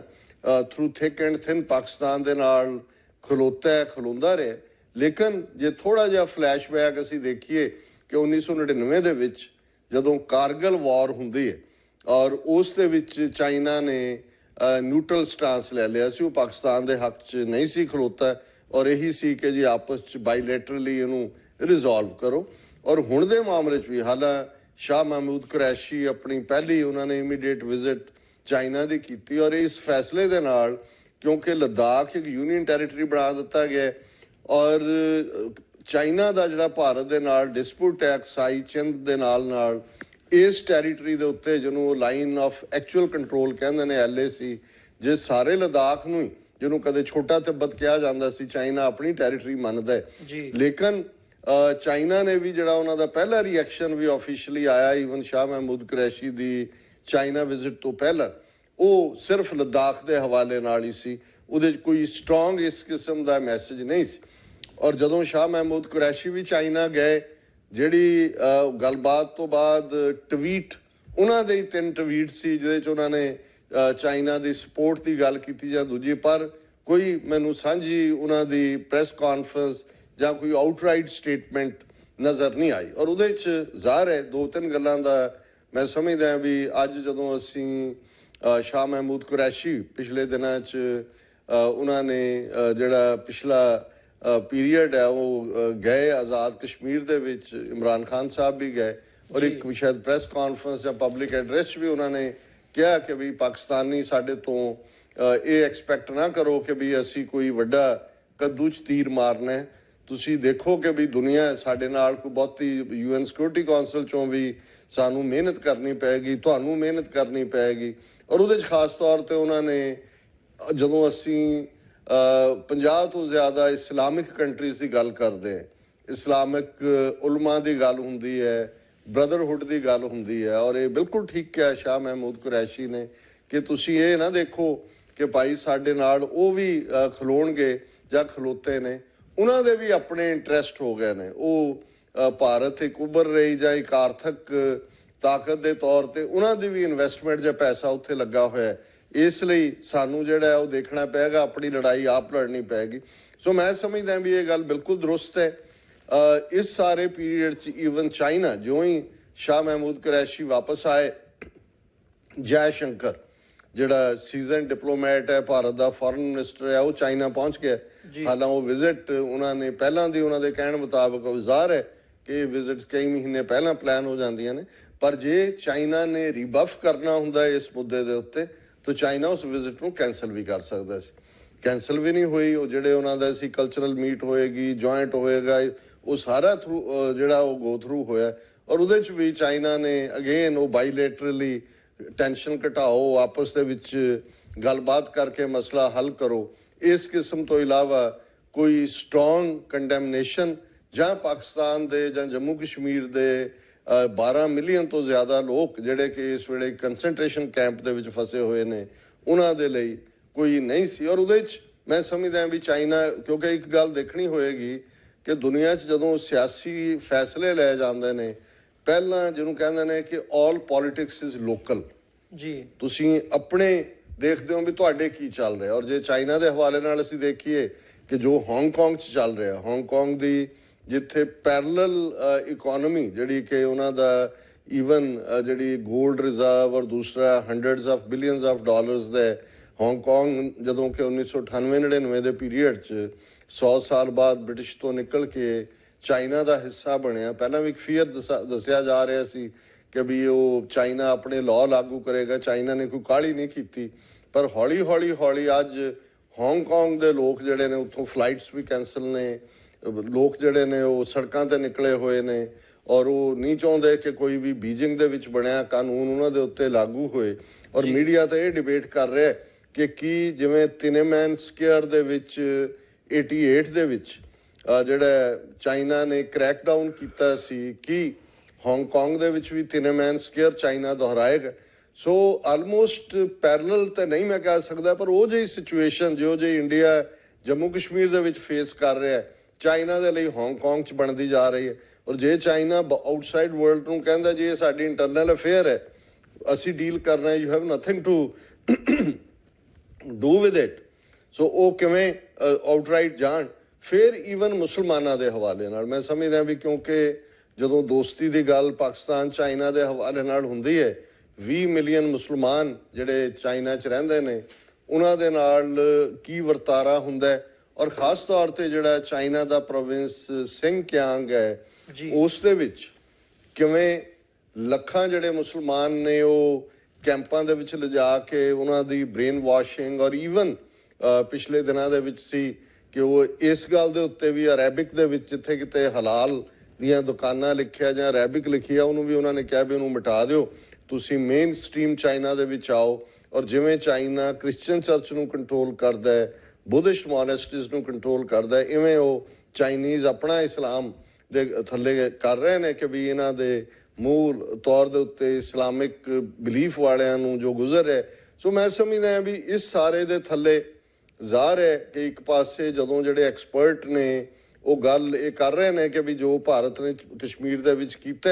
ਇੱਥੇ ਹੁਣ ਉਹ ਜਿਹਾਦ ਦੇ ਲਈ ਮਾਹੌਲ ਤਿਆਰ ਕਰ ਦਿੱਤਾ ਗਿਆ ਹੈ, ਤੇ ਚਾਈਨਾ ਵੀ ਇਹ ਸਮਝਦਾ ਹੈ ਵੀ ਜੇ ਉਹ ਸਿੰਕਿਆਂਗ ਜੋ ਉਹਨਾਂ ਦੀ ਪਾਲਿਸੀ ਹੈ ਕਿ ਵੀ ਉਹ ਜਿਹਾਦ ਫਿਰ ਕੱਲਾ ਅਫਗਾਨਿਸਤਾਨ ਤੱਕ ਮਹਿਦੂਦ ਨਹੀਂ ਰਹੇਗਾ, ਜਿਹੜਾ ਰਿਹਾ ਵੀ ਨਹੀਂ ਹੈ, ਉਹ ਕਸ਼ਮੀਰ 'ਚ ਵੀ ਆਏਗਾ, ਕੱਲ ਨੂੰ ਸਾਡੇ ਵਿਹੜੇ 'ਚ ਵੀ ਆਏਗਾ। ਸੋ ਮੈਂ ਸਮਝਦਾ ਵੀ ਕੁੱਲ ਮਿਲਾ ਕੇ ਜਿੱਥੇ ਭਾਰਤ ਦੇ ਵਿਰੋਧ ਦੇ ਮਾਮਲੇ ਦੇ ਵਿੱਚ ਚਾਈਨਾ ਪਿਛਲੇ ਸਾਲਾਂ ਦੇ ਵਿੱਚ ਖੁੱਲ੍ਹ ਕੇ ਭਾਰਤ ਵਿਰੋਧੀ ਲਾਈਨ ਰਹੀ, ਔਰ ਹਾਂ ਇੱਕ ਪਾਰਟ ਦੇ ਨਾਲ ਚਾਈਨਾ ਦਾ ਟ੍ਰੇਡ ਵਾਰ ਅਮਰੀਕਾ ਦੇ ਨਾਲ, ਔਰ ਭਾਰਤ ਨਾਲ ਉਹਨਾਂ ਦੀ ਆਲਰੇਡੀ $100 ਬਿਲੀਅਨ ਤੋਂ ਜ਼ਿਆਦਾ ਦੀ ਟ੍ਰੇਡ ਹੈ। ਚਾਈਨਾ ਫਾਸਟ ਡਿਵੈਲਪਿੰਗ ਇਕੋਨਮੀ, ਉਹਨਾਂ ਦਾ ਕਾਸਟ ਆਇਰਨ, ਲੋਹਾ, ਦੂਜੀਆਂ ਮੈਟਲ, ਔਰ ਦੂਸਰਾ ਉਹ ਇਹ ਵੀ ਦੇਖ ਰਹੇ ਨੇ ਕਿ ਕਿਉਂਕਿ ਅਮਰੀਕਾ 'ਚ 200% ਟੈਰਿਫਸ ਲੱਗ ਗਿਆ, ਜਿਹੜੀ $600 ਬਿਲੀਅਨ ਦੀ ਸਰਪਲਸ ਟ੍ਰੇਡ ਸੀ ਉਹ ਥੱਲੇ ਨੂੰ ਜਾ ਰਹੀ ਹੈ। ਟਰੰਪ ਦੀ ਜਿਹੜੀ ਨੀਤੀ ਹੈ ਜਿਸ ਤਰੀਕੇ ਨਾਲ ਉਹ ਕਹਿ ਰਿਹਾ ਕਿ ਉਹਨਾਂ ਨੂੰ ਇਹ ਫੀਅਰ ਹੈ ਕਿ ਕੋਈ ਹੋਰ ਵੀ ਸਟ੍ਰਾਈਕ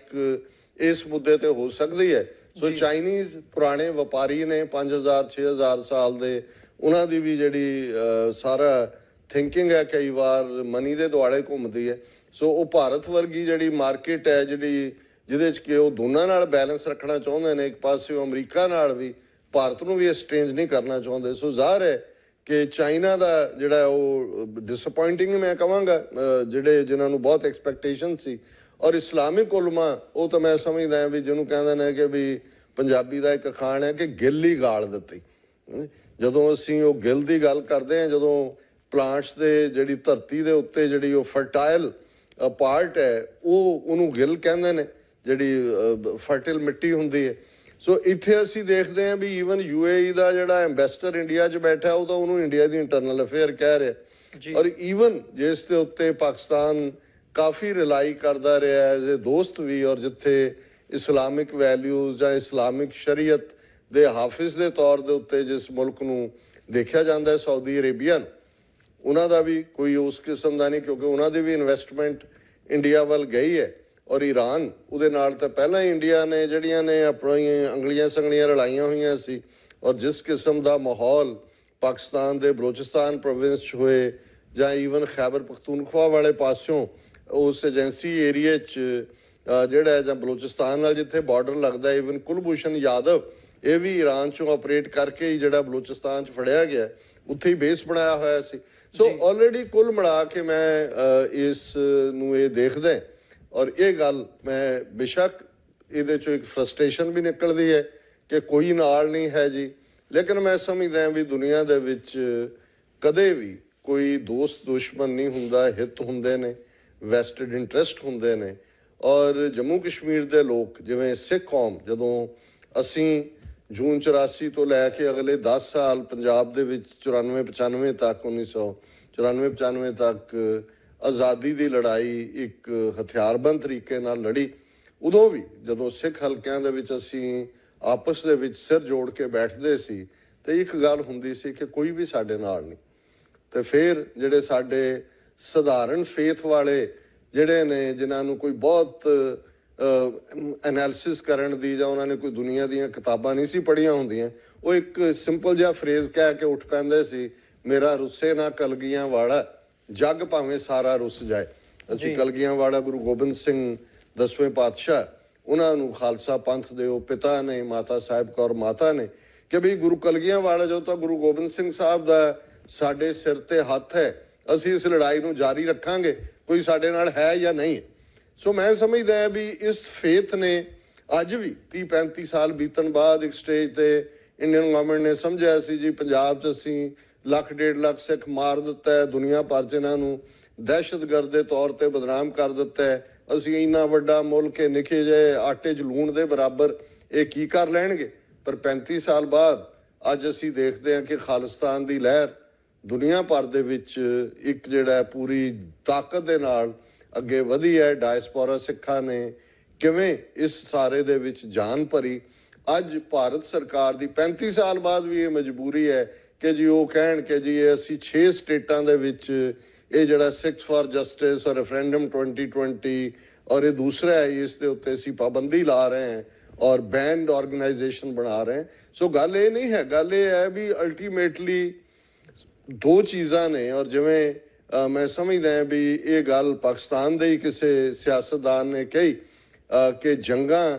ਜਿੱਤ ਹਾਰ ਲਈ ਨਹੀਂ ਲੜੀਆਂ ਜਾਂਦੀਆਂ, ਜੰਗਾਂ ਵਕਾਰ ਲਈ ਲੜੀਆਂ ਜਾਂਦੀਆਂ, ਗੈਰਤ ਲਈ ਲੜੀਆਂ ਜਾਂਦੀਆਂ। ਸੋ ਮੈਂ ਸਮਝਦਾ ਵੀ ਪੰਜਾਬ 'ਚ ਸਿੱਖਾਂ ਦੇ ਸਾਹਮਣੇ ਜੂਨ 84 ਦੇ ਇਸ ਹਮਲੇ ਤੋਂ ਬਾਅਦ ਜਿੱਥੇ ਇੱਕ ਦੈਂਤ ਵਰਗੀ ਤਾਕਤ ਸੀ, ਦੋ ਹੀ ਸਵਾਲ ਸੀ, ਸਰੈਂਡਰ ਔਰ ਫਾਈਟ। ਸਰੈਂਡਰ ਕਰਕੇ ਤੁਸੀਂ ਗਾਇਬ ਹੋ ਜਾਂਦੇ ਹੋ, ਆਪਣਾ ਆਪ ਹੀ ਖਤਮ ਕਰ ਦਿੰਦੇ ਹੋ। ਔਰ ਜਿਸ ਨੂੰ ਗੁਰੂ ਨਾਨਕ ਪਾਤਸ਼ਾਹ ਨੇ ਫਰਮਾਇਆ ਜੇ ਜੀਵੈ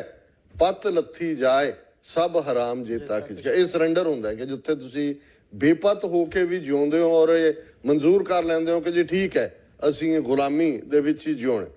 ਤੇ ਦੂਸਰਾ ਲੜਨਾ, ਲੜਨ ਦੇ ਵਿੱਚ ਗੈਰਤ ਵੀ ਹੈ, ਲੜਨ ਦੇ ਵਿੱਚ ਮੌਤ ਹੋਏਗੀ, ਵੱਧ ਤੋਂ ਵੱਧ ਕੋਈ ਵਾਈਪ ਆਊਟ ਹੋ ਜਾਏਗਾ, ਪਰ ਉਸ ਸਾਰੇ ਦੇ ਵਿੱਚ ਵੀ ਫਿਰ ਫਖਰ ਹੈ, ਪ੍ਰਾਈਡ ਹੈ। ਸੋ ਮੈਂ ਸਮਝਦਾ ਵੀ ਅੱਜ ਜੰਮੂ ਕਸ਼ਮੀਰ ਦੇ ਸਾਡੇ ਭੈਣ ਭਰਾ 12 ਮਿਲੀਅਨ ਤੋਂ ਜ਼ਿਆਦਾ ਲੋਕ ਜਿਸ ਕੰਸੈਂਟਰੇਸ਼ਨ ਕੈਂਪ ਦੇ ਵਿੱਚ ਫਸੇ ਨੇ, ਜਿਵੇਂ ਦੁਨੀਆ ਨੇ ਪਿੱਠ ਦਿਖਾਈ ਹੈ, ਵੱਡੇ ਹਿੱਸੇ ਨੇ ਜਿਨ੍ਹਾਂ ਤੇ ਉਹਨਾਂ ਨੂੰ ਮਾਣ ਸੀ ਉਹ ਵੀ ਕੋਈ ਨਹੀਂ ਬੋੜਿਆ। ਪਰ ਇਹਦੇ ਵਿੱਚ ਦੋ ਗੱਲਾਂ, ਇੱਕ ਤਾਂ ਇੱਕ ਸਿੱਖ ਹੋਣ ਦੇ ਨਾਤੇ ਮੈਂ ਫਖਰ ਮਹਿਸੂਸ ਕਰਦਾ ਕਿ ਜਿਵੇਂ ਇਹਨਾਂ ਪਿਛਲੇ 5 ਅਗਸਤ ਤੋਂ ਬਾਅਦ ਸਮੁੱਚੀ ਸਿੱਖ ਕੌਮ ਕਸ਼ਮੀਰੀਆਂ ਦੇ ਨਾਲ ਆ ਕੇ ਖੜੀ ਨਹੀਂ, ਉਹਨਾਂ ਨੇ ਜਿਵੇਂ ਪੰਜਾਬ ਭਰ ਦੇ ਵਿੱਚ ਪ੍ਰੋਟੈਸਟ ਕਰਕੇ ਚੈਲੰਜ, ਉਹਨਾਂ ਦੇ ਜਰਨਲਿਸਟ ਕਹਿ ਰਹੇ ਨੇ ਕਿ ਸਾਰੇ ਹਿੰਦੁਸਤਾਨ ਦਾ Hindu irrespective of political parties ਉਹ ਇੰਨਾ ਪਪੂਲਰ ਹੈ, ਉਹਨਾਂ ਦਾ ਉਹਦਾ ਐਕਸ਼ਨ ਬਣ ਗਿਆ ਮੋਦੀ ਦਾ। ਈਵਨ ਯਸ਼ਵੰਤ ਸਿਨਹਾ ਵਰਗਾ ਬੰਦਾ ਜਿਹੜਾ ਕ੍ਰਿਟਿਕ ਹੈ ਮੋਦੀ ਦਾ, ਉਹਨੇ ਕਿਹਾ ਜੀ ਅੱਜ ਚੋਣਾਂ ਕਰਵਾ ਲਓ, ਜੇ ਅੱਗੇ 350 ਤੋਂ ਪਲੱਸ ਸੀਟਾਂ ਬੀਜੇਪੀ ਨੂੰ ਮਿਲੀਆਂ, ਹੁਣ 400 ਤੋਂ ਵੱਧ ਮਿਲਣਗੀਆਂ। ਔਰ ਈਵਨ ਰਾਜੀਵ ਗਾਂਧੀ ਨੂੰ ਜਿਹੜੀ ਇੰਦਰਾ ਗਾਂਧੀ ਦੇ ਮਾਰੇ ਜਾਣ ਤੋਂ ਬਾਅਦ ਸਿੰਪਥੀ ਵੇਵ ਥੱਲੇ ਮਿਲੀਆਂ, ਜੋ ਤੋਂ ਵੀ ਜ਼ਿਆਦਾ ਮਿਲਣਗੇ। ਸੋ ਇਹ ਹਿੰਦੂ ਮੂਡ ਹੈ। ਔਰ ਇਸ ਹਿੰਦੂ ਮੂਡ ਦੇ ਸਾਹਮਣੇ ਉਹ ਸਿੱਖ ਕੌਮ ਜਿਨ੍ਹਾਂ ਦਾ ਪੰਜਾਬ ਹੋਮਲੈਂਡ ਝੰਬਿਆ ਹੋਇਆ ਪਿਛਲੇ 4 ਦਹਾਈਆਂ ਦੇ ਵਿੱਚ, ਉਹਦੇ ਚੋਂ ਰਿਵੋਲਟ ਦੀ ਆਵਾਜ਼ ਨਿਕਲਦੀ ਹੈ। ਜੇ ਇਹਨਾਂ ਦੇ ਹਰਿਆਣੇ ਦਾ ਚੀਫ ਮਿਨਿਸਟਰ ਮਨੋਹਰ ਲਾਲ ਖੱਟੜ, ਕੋਈ ਯੂਪੀ ਦਾ ਐਮਐਲਏ ਕਸ਼ਮੀਰੀ ਬੱਚੀਆਂ ਦੇ ਲਈ ਉਹਨਾਂ ਨੂੰ ਪਲਾਟ ਦੱਸਦਾ ਹੈ, ਉਹਨਾਂ ਦੇ ਬਹੁ ਬੇਟੀਆਂ ਆਪਣੀਆਂ ਮਨਾਉਣ ਦੀ ਗੱਲ ਕਰਦਾ ਹੈ ਔਰ ਉਹਨਾਂ ਨੂੰ ਡਿਸਆਨਰ ਕਰਨ ਦੀ ਗੱਲ ਕਰਦਾ ਹੈ, ਤੇ ਅਕਾਲ ਤਖਤ ਦਾ ਜਥੇਦਾਰ ਜਗਤਾਰ ਸਿੰਘ ਹਵਾਰਾ ਜਿਹੜਾ ਉਹ ਤਿਹਾੜ ਜੇਲ੍ਹ ਦਿੱਲੀ ਚੋਂ ਕੌਮ ਦੇ ਨਾਂ ਸੁਨੇਹਾ ਦਿੰਦਾ ਹੈ। ਔਰ ਈਵਨ ਬਾਦਲ ਦਾ ਬਣਾਇਆ ਹੋਇਆ ਜਥੇਦਾਰ ਹਰਪ੍ਰੀਤ ਸਿੰਘ ਉਹ ਵੀ ਕੌਮ ਦੇ ਨਾਂ ਕਹਿੰਦਾ ਕਿ ਵੀ ਅਸੀਂ ਜਿਹੜਾ ਇਹ ਬਿਲਕੁਲ ਨਹੀਂ ਹੋਣ ਦਿਆਂਗੇ। ਕਦੀ ਜ਼ੁਬਾਨੀ ਕਲਾਮੀ ਗੱਲ ਨਹੀਂ ਹੈ। ਦਰਜਨਾਂ ਅੱਜ ਇਸ ਕਿਸਮ ਦੀਆਂ ਉਦਾਹਰਨਾਂ ਨੇ ਕਿ ਕਿਵੇਂ ਸਿੱਖ ਆਰਗੇਨਾਈਜੇਸ਼ਨਸ, ਇੰਡੀਵਿਜੂਅਲਸ ਵਲੰਟੀਅਰਲੀ ਉਹਨਾਂ ਨੇ ਕਿਵੇਂ ਫੇਸਬੁੱਕ ਦੇ ਉੱਤੇ ਕਸ਼ਮੀਰੀ ਬੱਚੀਆਂ ਨੂੰ ਜਿਹੜੇ ਸਟੂਡੈਂਟ ਚਾਰਜ ਫੇਰੇ ਨੇ ਉਹਨਾਂ ਨੂੰ ਕਿਹਾ ਵੀ ਤੁਸੀਂ ਸਾਡੇ ਗੁਰਦੁਆਰਿਆਂ 'ਚ ਆਓ, ਸਾਡੀ ਹਿਫਾਜ਼ਤ 'ਚ ਹੋ। ਉਹਨਾਂ ਦੀਆਂ 에ਅਰ ਟਿਕਟਸ ਦੂਸਰਾ ਖਰਚ ਕੇ ਉਹਨਾਂ ਨੂੰ ਮਹਿਫੂਜ਼ ਤਰੀਕੇ ਦੇ ਨਾਲ ਕਸ਼ਮੀਰ ਵਾਦੀ ਦੇ ਵਿੱਚ ਪਹੁੰਚਾ ਰਹੇ ਨੇ। ਔਰ ਸਾਰੀਆਂ ਹੀ ਪੋਲੀਟੀਕਲ ਧਿਰਾਂ ਪੰਜਾਬ ਦੀਆਂ, ਜਿਨ੍ਹਾਂ ਦੇ ਵਿੱਚ ਸ਼੍ਰੋਮਣੀ ਅਕਾਲੀ ਦਲ ਅੰਮ੍ਰਿਤਸਰ, ਦਲ ਖਾਲਸਾ, ਈਵਨ ਕੈਪਟਨ ਅਮਰਿੰਦਰ ਸਿੰਘ ਵਰਗਾ ਇਹਨਾਂ ਦਾ ਸ਼ੋਅ ਬॉय ਵੀ ਮੈਂ ਸਮਝਦਾ ਵੀ ਕੁਝ ਚੀਜ਼ਾਂ ਹਿਸਟੋਰੀਕਲ ਹੁੰਦੀਆਂ ਨੇ। ਉਹਨੇ ਇਹਨੂੰ ਅਨਕਨਸਟੀਟਿਊਸ਼ਨਲ ਐਕਸ਼ਨ ਵੀ ਕਿਹਾ, ਸਕ੍ਰੈਪਿੰਗ ਨੂੰ। ਪਰ ਨਾਲ ਦੀ ਨਾਲ ਮੈਂ ਸਮਝਦਾ ਵੀ ਈਦ ਦੇ ਮੌਕੇ ਤੇ ਜਿਵੇਂ 200 ਤੋਂ ਜ਼ਿਆਦਾ ਕਸ਼ਮੀਰੀ ਵਿਦਿਆਰਥਣਾਂ ਨੂੰ, ਤਾਲਿਬੇ ਇਲਮ ਜਿਹੜੇ ਸਨ, ਉਹਨਾਂ ਨੂੰ ਆਪਣੀ ਕੋਠੀ 'ਚ ਸੱਦ ਕੇ ਈਦ ਦੀ ਮੁਬਾਰਕ ਦਿੱਤੀ ਔਰ ਉਹਨਾਂ ਦੇ ਨਾਲ ਉਹ ਈਦ ਮਨਾਈ। ਇਹ ਮੈਸੇਜ ਵੀ, ਔਰ ਇਹ ਉਹ ਪੀਰੀਅਡ ਹੈ ਕਿ ਜਿੱਥੇ ਜੇ ਕਸ਼ਮੀਰੀ ਪੰਡਤਾਂ ਨੇ ਗੁੜਗਾਵਾਂ ਦੇ ਵਿੱਚ ਇੱਕ ਗੈਦਰਿੰਗ ਰੱਖੀ ਜਿਹਦੇ 'ਚ 300 ਦੇ ਕਰੀਬ ਕਸ਼ਮੀਰੀ ਵਿਦਿਆਰਥੀ ਸਟੂਡੈਂਟਸ ਸੱਦੇ ਹੋਏ ਸੀ, ਤਾਂ ਸੋਸ਼ਲ ਮੀਡੀਆ ਤੇ ਉਹਨਾਂ ਨੂੰ ਇੰਨਾ ਟਰੋਲ ਕੀਤਾ ਗਿਆ ਕਿ ਈਵਨ ਯੂਨੀਵਰਸਿਟੀਜ਼ ਨੇ ਸਟੂਡੈਂਟਸ ਨੂੰ ਕਿਹਾ ਜੇ ਤੁਸੀਂ ਨਾ ਜਾਓ ਇਹ ਕੰਟਰੋਵਰਸ਼ੀਅਲ ਹੋਏਗਾ। ਉੱਥੇ 14 ਕਿ 15 ਸਟੂਡੈਂਟ ਸ਼ੋ ਅਪ ਹੋਏ। ਸੋ ਮੈਂ ਸਮਝਦਾ ਵੀ ਬਤੌਰੇ ਸਿੱਖ ਇਸ ਤੇ ਸਾਨੂੰ ਫਖਰ ਹੈ ਕਿ ਅੱਜ ਅਸੀਂ ਦੁਨੀਆ ਭਰ ਦੇ ਵਿੱਚ ਆਪਣੇ ਕਸ਼ਮੀਰੀ ਭਰਾਵਾਂ ਭੈਣਾਂ ਦੇ ਨਾਲ ਖਲੋਤੇ ਹਾਂ। ਔਰ ਮੈਂ ਇਹ ਸਮਝਦਾ ਕਿ ਇਸਲਾਮ ਦੇ ਵਿੱਚ ਯਕੀਨ ਰੱਖਣ ਵਾਲੇ, ਈਮਾਨ, ਅੱਲਾ ਅੱਲਾ ਸੱਚ ਦਾ ਨਾਂ ਹੈ, ਟਰੂਥ ਦਾ ਨਾਂ ਹੈ। ਔਰ ਇਹ ਗੱਲ ਮੈਂ ਸਮਝਦਾ ਹਾਂ ਵੀ 1400 ਸਾਲ ਦੀ ਇਸਲਾਮ ਦੀ ਹਿਸਟਰੀ 'ਚ ਵੀ ਉਹਨਾਂ ਦੇ ਵਾਰੀਅਰਸ ਨੇ, ਯੋਧਿਆਂ ਨੇ ਸਾਬਤ ਕੀਤੀ ਹੋਈ ਹੈ ਕਿ ਅਲਟੀਮੇਟਲੀ ਸੱਚ ਦੇ ਰਸਤੇ ਤੇ ਜਿਹੜਾ ਤੁਰਨਾ ਇਹੀ ਤੁਹਾਡਾ ਈਮਾਨ ਹੈ। ਸੋ ਮੈਂ ਸਮਝਦਾ ਹਾਂ ਕਿ ਵੀ ਇਹ ਜਿਹੜੀ ਇੱਕ ਅਕਸਰ ਕੋਟ ਕੇ ਕੀਤੀ ਜਾਂਦੀ ਹੈ ਕਿ ਗਿੱਦੜ ਦੀ 100 ਸਾਲ ਦੀ ਗੁਲਾਮੀ ਦੀ ਔਰ ਕਾਇਰਤਾ ਦੀ ਜ਼ਿੰਦਗੀ ਨਾਲੋਂ ਸ਼ੇਰ ਦੀ ਇੱਕ ਦਿਨ ਦੀ ਜ਼ਿੰਦਗੀ ਜਿਹੜੀ ਆ ਉਹ ਵਰਥ ਲਿਵਿੰਗ ਹੁੰਦੀ ਹੈ। ਸੋ ਮੈਨੂੰ ਇਸ ਗੱਲ ਦਾ ਭਰੋਸਾ ਵੀ ਹੈ। ਔਰ ਜੰਮੂ ਕਸ਼ਮੀਰ ਦੇ ਲੋਕ ਜਿਵੇਂ ਹੀ ਹਜ਼ਾਰਾਂ ਦੀ ਗਿਣਤੀ 'ਚ ਨਿਕਲੇ, ਜਿਵੇਂ ਅਸੀਂ BBC ਦੀ ਵੀਡੀਓ ਦਾ ਜ਼ਿਕਰ ਕੀਤਾ, ਉਹਨੇ ਸਾਬਤ ਕੀਤਾ ਕਿ ਜੰਮੂ ਕਸ਼ਮੀਰ ਦੇ ਵਿੱਚ ਉਹਨਾਂ ਦੇ ਬੱਚੇ ਤੋਂ ਲੈ ਕੇ ਬੁੱਢੇ ਤੱਕ ਜਿਹੜੀ ਫਿਜ਼ਾ ਦੇ ਵਿੱਚ ਸਿਰਫ ਤੇ ਸਿਰਫ ਆਜ਼ਾਦੀ ਦੇ ਤਰਾਨੇ ਗਾਉਂਦੇ ਨੇ। ਉਹਨਾਂ ਨੂੰ 7 ਲੱਖ ਫੌਜ ਤਾਂ ਪਹਿਲਾਂ ਹੀ ਰੱਖੀ ਹੋਈ ਸੀ, ਜਿਵੇਂ ਦੁਲਟ ਨੇ ਕਿਹਾ ਪਹਿਲਾਂ ਹੀ ਯੂਨੀਅਨ ਟੈਰੀਟਰੀ ਹੈ, 30,000 ਹੋਰ ਭੇਜ ਦਿੱਤਾ ਸੀ CRPF, 30,000 ਹੋਰ ਭੇਜ ਦੇਣਗੇ, ਕੀ ਡਿਫਰੈਂਸ ਉਹਦੇ ਨਾਲ ਹੋਏਗਾ। ਸੋ ਪਰ ਇਸ ਦੇ ਨਾਲ ਮੈਂ ਸਮਝਦਾ ਹਾਂ ਵੀ ਇੰਡੀਅਨ ਹਿੰਦੂ ਸਟੇਟ ਜਿਹੜਾ ਕਿ ਨੈਕਸਟ ਮੂਵ ਇਹਨਾਂ ਦਾ ਮੁਸਲਿਮ ਪਰਸਨਲ ਲਾਅ ਦੇ ਉੱਤੇ ਹੋਏਗਾ, ਉਹ ਵੀ ਜਾਏਗਾ। ਜਿਵੇਂ ਟ੍ਰਿਪਲ ਤਲਾਕ ਦੇ ਥੱਲੇ ਆਲਰੇਡੀ ਉਹਨਾਂ ਨੇ ਕ੍ਰਿਮੀਨਲ ਕੇਸਿਸ ਰਜਿਸਟਰ ਕਰਨੇ ਸ਼ੁਰੂ ਕੀਤੇ ਨੇ, ਉਹਦੇ 'ਚ ਵੀ ਉਹਨਾਂ ਨੇ ਮੈਨੀਪੂਲੇਟ ਕਰਕੇ ਮੈਜੋਰਿਟੀ ਲਈ। ਇਵੈਂਚੁਅਲੀ ਇਸ ਕਨਸਟੀਟਿਊਸ਼ਨ ਦੀ ਥਾਂ ਤੇ ਮਨੂ ਸਮ੍ਰਿਤੀ ਜਿਹੜਾ ਕਿ ਕਾਸਟ ਬੇਸਡ ਉਹਨਾਂ ਦਾ ਕਨਸਟੀਟਿਊਸ਼ਨ ਹੈ, ਹਿੰਦੂ ਲਾਅ ਹੈ, ਉਹ ਲਾਗੂ ਹੋਏਗਾ। ਔਰ ਉਸ ਸਾਰੇ 'ਚੋਂ ਜਿਹੜੀ ਸੁਸਾਇਟੀ ਦੀ ਪੋਲਰਾਈਜੇਸ਼ਨ, ਔਰ ਮੈਂ ਸਮਝਦਾ ਹਾਂ ਵੀ ਇਸ ਸਾਰੇ 'ਚ ਬੇਸ਼ੱਕ ਅੱਜ ਲੱਗਦਾ ਹੈ ਕਿ ਬ੍ਰਾਹਮਣਵਾਦੀਆਂ ਦਾ ਅਪਰ ਹੈਂਡ ਹੈ, ਪਰ ਇਸ ਗੱਲ ਦਾ ਧਿਆਨ ਰਹੇ ਕਿ ਇਹਨਾਂ ਨੇ ਜਿਵੇਂ ਈਵਨ ਇਹਨਾਂ ਦੇ ਕਾਂਗਰਸ ਦੇ ਲੀਡਰ ਪੀ ਚਿਦੰਬਰਮ ਨੇ ਕਿਹਾ ਕਿ ਜਿਹੜਾ ਜੰਮੂ ਕਸ਼ਮੀਰ 'ਚ ਤੁਸੀਂ ਐਕਸ਼ਨ ਕੀਤਾ, ਜਿਵੇਂ ਤੁਸੀਂ ਕਨਸਟੀਟਿਊਸ਼ਨ ਦੀਆਂ ਧੱਜੀਆਂ ਉਡਾਈਆਂ, ਇਹ ਹੈ this is beginning of an end to the disintegration of India, ਕਿ ਇਹ ਭਾਰਤ ਦੇ ਟੁੱਟਣ ਦੇ ਰਸਤੇ ਦੀ ਤੁਸੀਂ ਸ਼ੁਰੂਆਤ ਕਰ ਦਿੱਤੀ ਹੈ। ਬਾਕੀ ਮੈਟਰ ਆਫ ਟਾਈਮ ਹੁੰਦੀ ਹੈ। ਔਰ ਮੈਂ ਸਮਝਦਾ ਵੀ ਅਸੀਂ ਸੱਚ ਦੇ ਨਾਲ ਖਲੋਤੇ ਹਾਂ ਔਰ ਜੰਮੂ ਕਸ਼ਮੀਰ ਦੇ ਬਹਾਦਰ ਕਸ਼ਮੀਰੀ ਵੀ ਇਸ ਲੜਾਈ ਨੂੰ ਅਲਟੀਮੇਟਲੀ, ਠੀਕ ਹੈ ਔਡਸ ਬਹੁਤ ਹੈਵੀ ਨੇ, ਲੇਕਿਨ ਇਹਦੇ ਬਾਵਜੂਦ ਜੇ ਅਸੀਂ ਸੱਚ ਦੇ ਰਸਤੇ ਤੇ ਖਲੋਣਾ ਹੈ, ਗੈਰਤ ਨਾਲ ਜਿਉਣਾ, ਔਰ ਜਿਵੇਂ 20ਵੀਂ ਸਦੀ ਦੇ ਮਹਾਨ ਸਿੱਖ ਸੰਤ ਜਰਨੈਲ ਸਿੰਘ ਖਾਲਸਾ ਭਿੰਡਰਾਂਵਾਲੇ ਜਿਹੜੇ ਕਿ ਜੂਨ 84 ਦੇ ਪਹਿਲੇ ਹਫ਼ਤੇ ਯੋਧਿਆਂ ਦੀ ਤਰ੍ਹਾਂ, ਬਹਾਦਰਾਂ ਦੀ ਤਰ੍ਹਾਂ ਜੂਝ ਕੇ ਸ਼ਹੀਦ ਹੋਏ, ਉਹਨਾਂ ਦੇ ਅਲਫਾਜ਼ ਨੇ ਕਿ ਜੇ ਅਣਖ ਨਾਲ ਜਿਉਣਾ, ਗੈਰਤ ਨਾਲ ਜਿਉਣਾ ਤਾਂ ਲੜਨਾ ਪਵੇਗਾ। ਸੋ ਇਹੀ ਸਵਾਲ ਅੱਜ ਸਿੱਖਾਂ ਦੇ ਸਾਹਮਣੇ ਵੀ ਇਹਨਾਂ ਨੇ ਛੱਡ ਦਿੱਤਾ ਕਿ ਕੀ ਤੁਸੀਂ ਹਿੰਦੂਆਂ ਦੇ ਜਿਹੜਾ ਪਿਛਲਾਗ ਬਣ ਕੇ ਗੁਲਾਮੀ ਕਬੂਲਣੀ ਹੈ। ਇਹੀ ਅੱਜ ਜੰਮੂ ਕਸ਼ਮੀਰ ਦੇ ਜਿਹੜੇ ਨੇ ਕਸ਼ਮੀਰੀਆਂ ਦੇ ਸਾਹਮਣੇ ਵੀ ਹੈ। ਔਰ ਮੈਂ ਸਮਝਦਾ ਵੀ ਇਹ ਦੋਨੋਂ ਕੌਮਾਂ ਆਪਣੇ ਮੰਤਕੀ ਅੰਜਾਮ ਤੱਕ ਸਟਰਗਲ ਨੂੰ ਲੈ ਕੇ ਜਾਣਗੀਆਂ ਆਜ਼ਾਦੀ ਦੇ ਨੂੰ। ਔਰ ਇਹ ਬੜੀਆਂ ਬੜੀਆਂ ਸਟੇਟਾਂ, ਬੜੇ ਬੜੇ ਐਮਪਾਇਰ, ਕਿੱਥੇ ਹੈ ਨਾਜ਼ੀਆਂ ਦਾ ਉਹ ਥਾਟ ਜਿਹਦੇ ਥੱਲੇ one race, one people, one leader, ਸਭ ਨੂੰ ਜਿਹੜਾ ਹੈ ਉਹ ਗੋਰਿਆਂ ਦੇ ਥੱਲੇ ਲਿਆਉਣ ਦੀ ਗੱਲ ਸੀ, ਕਿੱਥੇ ਗਏ ਉਹ ਰੋਮਨ ਐਮਪਾਇਰ, ਬੜੇ ਬੜੇ ਦੁਨੀਆ ਦੇ ਵਿੱਚ ਆਏ, ਇਹ ਸਾਰੇ ਆਉਂਦੇ ਨੇ ਚਲੇ ਜਾਂਦੇ ਨੇ। ਅਲਟੀਮੇਟਲੀ ਜਿਹੜੀ ਹੈ ਟਰੂਥ ਪ੍ਰਵੇਲ ਕਰਦੀ ਹੈ। ਔਰ ਟਰੂਥ ਪ੍ਰਵੇਲ ਤਾਂ ਕਰਦੀ ਹੈ ਕਿਉਂਕਿ ਜਿਵੇਂ ਗੁਰੂ ਨਾਨਕ ਸਾਹਿਬ ਨੇ ਫਰਮਾਇਆ, ਸੱਚ ਕੀ ਬਾਣੀ